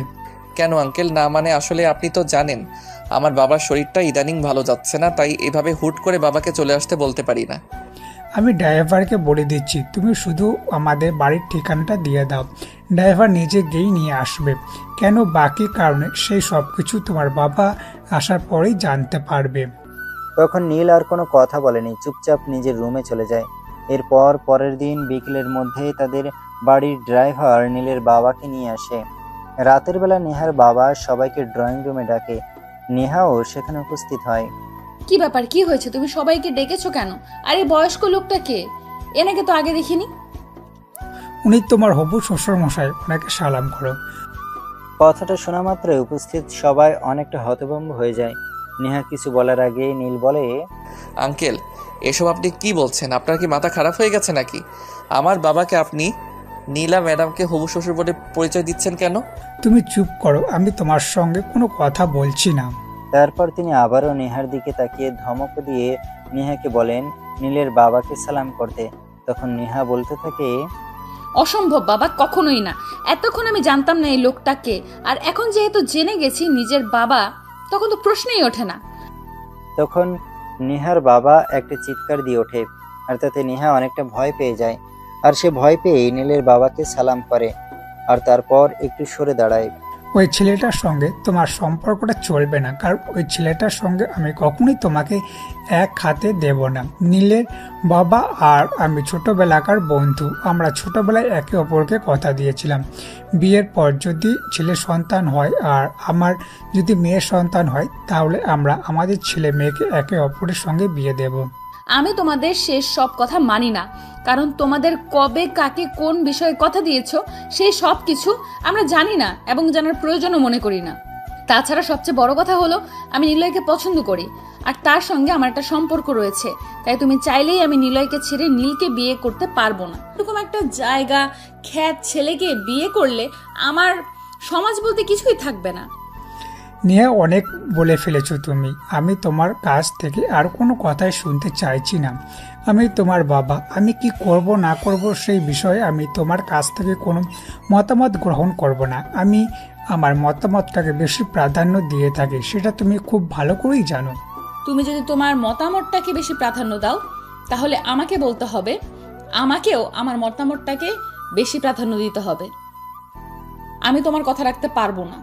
কথাটা বলতে বলতে নেহা সেখান থেকে উঠে গিয়ে নীলের সামনে দাঁড়ায় আর নীলকে শার্টের কলার ধরে টেনে দাঁড় করায়। তারপর নীলকে বলে, এই এত লোভ কিসের তোর? প্রথমে চাকরি নেই, চাকরি পেয়েছিস, তার উপর আবার আমাদের কোম্পানির প্রোডাকশন ডিরেক্টর হিসেবে জয়েন করেছিস, আর এখন পুরো কোম্পানিটাকে নিজের দখলে নিয়ে নিতে চাইছিস। ম্যাডাম প্লিজ আপনি শান্ত হন, আপনি আমাকে ভুল বুঝবেন না। আপনাদের সম্পদের উপর আমার কোনো লোভ নেই, আর আপনাকে বিয়ে করা তো অনেক দূরের কথা। এই বিষয়ে কোনো কিছুই জানতাম না। কি ভেবেছিস কি তুই? তোদের মতো ছোট লোকদের আমি চিনি না? তোদের মতো ছোট লোকদের আমি খুব ভালো করেই চিনি। তোরা যেখানে সম্পত্তি আর সুন্দরী মেয়ে দেখতে পাস সেখানে এই দুমড়ে পড়িস। Stop of this nonsense. তুমি ওকে আর একটা কথাও শোনাবেন না। ও তোমার হবু হাজবেন্ড, ওকে সম্মান দিয়ে কথা বলো। সেটার খেতায় আগুন। আমি ওকে কোনোদিনও আমার হাজবেন্ড হিসেবে মানি না আর মানবো না। তুমি এক্ষুনি এদেরকে আমাদের বাড়িতে থেকে চলে যেতে বলো, তা না হলে কিন্তু আমি নিজেই এদের দুজনকে ঘাড় ধাক্কা দিয়ে বাড়ি থেকে বের করে দিতে বাধ্য হব। তখন আর নেহার বাবা নিজের রাগ কন্ট্রোল করতে পারেনি, তাই ঠাস ঠাস করে নেহার দুইটা চড় বসিয়ে দেয়। বলতে থাকে, নেহা যেন ওনাকে আর বাবা বলে না পরিচয় দেয়। এই কথা শুনে নেহা বলতে থাকে, বাবা এসব তুমি কি বলছো? তুমি একটা ছেলের জন্য আমাকে দূরে সরিয়ে দিচ্ছ। শুধু যে দূরে সরিয়ে দিয়েছে তাই নয়, তোমাকে আমি আমার সকল সম্পদ থেকেও বঞ্চিত করছি। আমি আমার সকল সম্পত্তি নীলের নামে লিখে দিচ্ছি। মানে এসব কি বলছো বাবা? আমি কিছুই বুঝতে পারছি না। আমি তোমার সন্তান আর তুমি আমাকে বঞ্চিত করে একটা বাইরের ছেলেকে যে সমস্ত সম্পত্তি দিয়ে দিচ্ছ। হ্যাঁ, শুধু দিচ্ছি না, দিয়ে দিয়েছি। কারণ কি জানো, তুমি যখন গতকাল ওই ছেলেটাকে আমার অফিসে নিয়ে এসেছিলে, আমি খুব ভালোভাবেই বুঝতে পেরেছিলাম ছেলেটা তোমাকে নয়, তোমার বাবার সম্পত্তিকে ভালোবাসে। সেটা তার ভাষায় প্রকাশ পাচ্ছিল। বাবা এসব তুমি কি বলছো? নীলা যথেষ্ট ভালো ছেলে, তাকে আমি অনেক দিন ধরে চিনি, সে এমন করতেই পারে না। ও তাই নাকি? তোমার আগে কয়েকটা মেয়ের সঙ্গে মিলন আবার ছেলেটার সম্পর্ক করেছে, সেটা তুমি জানো? এই নাও দেখো, এখানে কয়েকটা মেয়ের সঙ্গে তার ফিজিক্যাল রিলেশন এর ভিডিও ফুটেজ রয়েছে। কথাটা বলেই নেহার বাবা তার সামনে বেশ কয়েকটা ভিডিও ফুটেজ তুলে ধরে। এগুলো দেখে নেহার মাথা চেন্না চোখ করে দিচ্ছিল। সে কোনোভাবেই এটা বিশ্বাস করতে পারছিল না। তখনই সেখানে চুপ করে বসে পড়ে। সে কি বলবে কিছুই ভেবে পাচ্ছে না। তার বাবার সামনে একটা ছেলের জন্য তার মাথাটা এতটা নিচে যে হবে এটা সে ভাবতেই পারেনি। তখন তার বাবা তাকে বলে, কি ব্যাপার, এবার আশা করি তোমার ভুল হয়ে গেছে।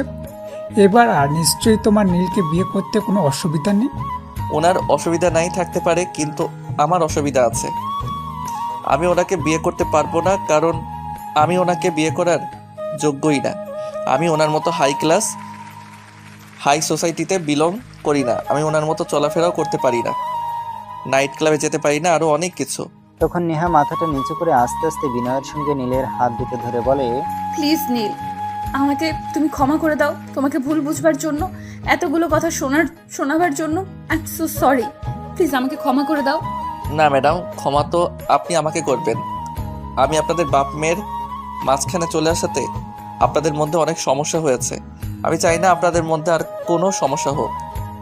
সবার সব কথা শুনে নীলের বাবা নীলকে বলে, নীলা তুই এমন কেন করছিস? সবাই বলছে, তারপরও তুই কেন কথাটা মেনে নিচ্ছিস না? বাবা তুমিও এই কথা বলছো? হ্যাঁ বলছি, আর তোকে রিকোয়েস্ট করেই বলছি। ওরা যা কিছু করছে না করছে তুই সব কিছুই ভুলে যা। সব ভুলে আমাদের দুই বন্ধুর দেওয়া কথা রক্ষা কর। হ্যাঁ নীল, তোমার বাবা একদম ঠিক কথাই বলছে। যাই কিছু হয়েছে না হয়েছে, তুমি অত্যন্ত আমাদের দুই বন্ধুর কথা চিন্তা করে সব কিছু ভুলে যাও আর নীলকে অ্যাকসেপ্ট করে নাও। ওকে, আপনি বলছেন আর আমার বাবা যেহেতু বলেছে তাই আমি এটা মেনে নিলাম। তবে একটা কথা, আমি আপনার মেয়েকে বিয়ে করব ঠিকই, কিন্তু আপনার কোম্পানির মালিকানা আমি নিতে পারবো না। আপনার কোম্পানিতে আমি যেমন একজন স্টাফ হয়ে কাজ করছি সেরকমই থাকবো, নয়তো আমার কোনোটাই চাই না। তখন নেহার বাবা নেহাকে বলে, দেখলে তো লোভ ভালোবাসা কোথায় লুকিয়ে থাকে। লোক আর ভালোবাসার মধ্যে এই দুটাকে তফাৎ।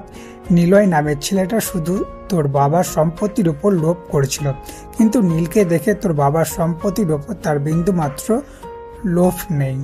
হ্যাঁ বাবা, বুঝতে পেরেছি। আর এত দেরি করে বোঝার জন্য আই এম সো সরি।